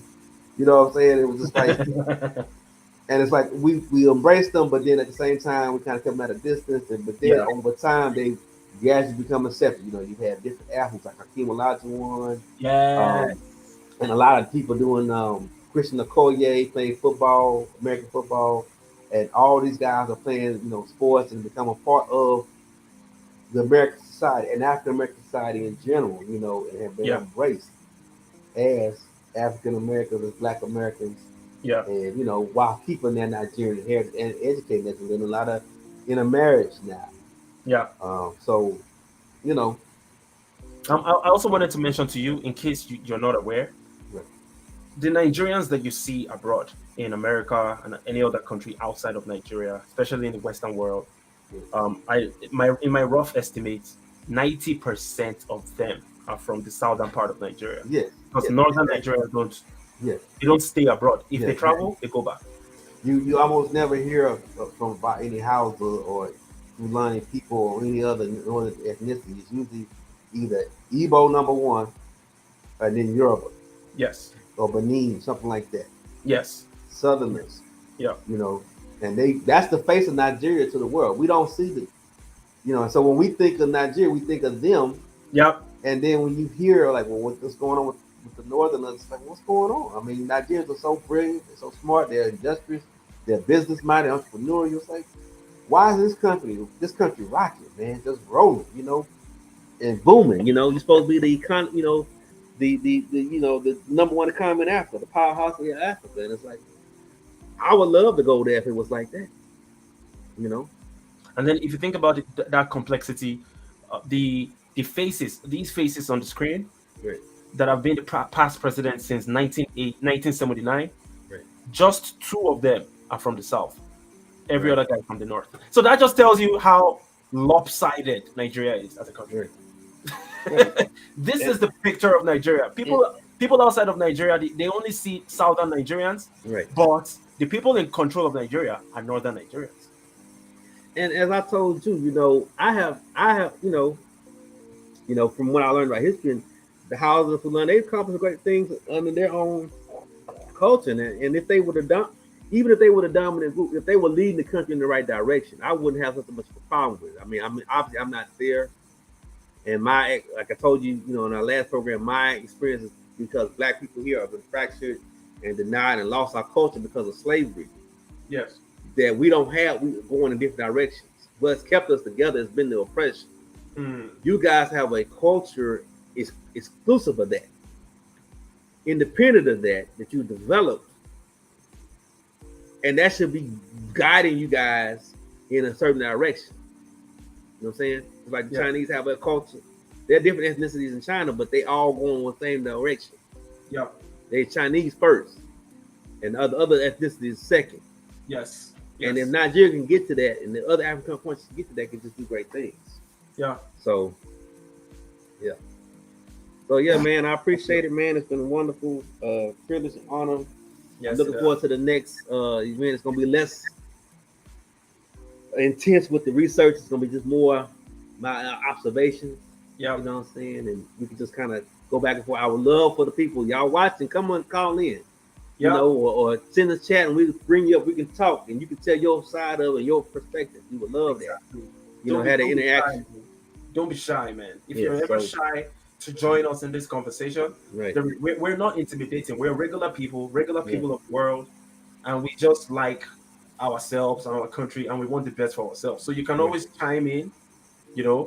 When next we have a show, I will put the link in the comment section where you can click on and join us in the conversation. Right. Yeah. All right, Wahala, man. It's been real. Thank you so much, brother Stingy. Right, enjoy your weekend. And you too, bro. Bye. Peace. Yep. All right. So with that being said, we are signing out. Thanks for joining the African Wahala on this quick historical piece of information. And we're gone.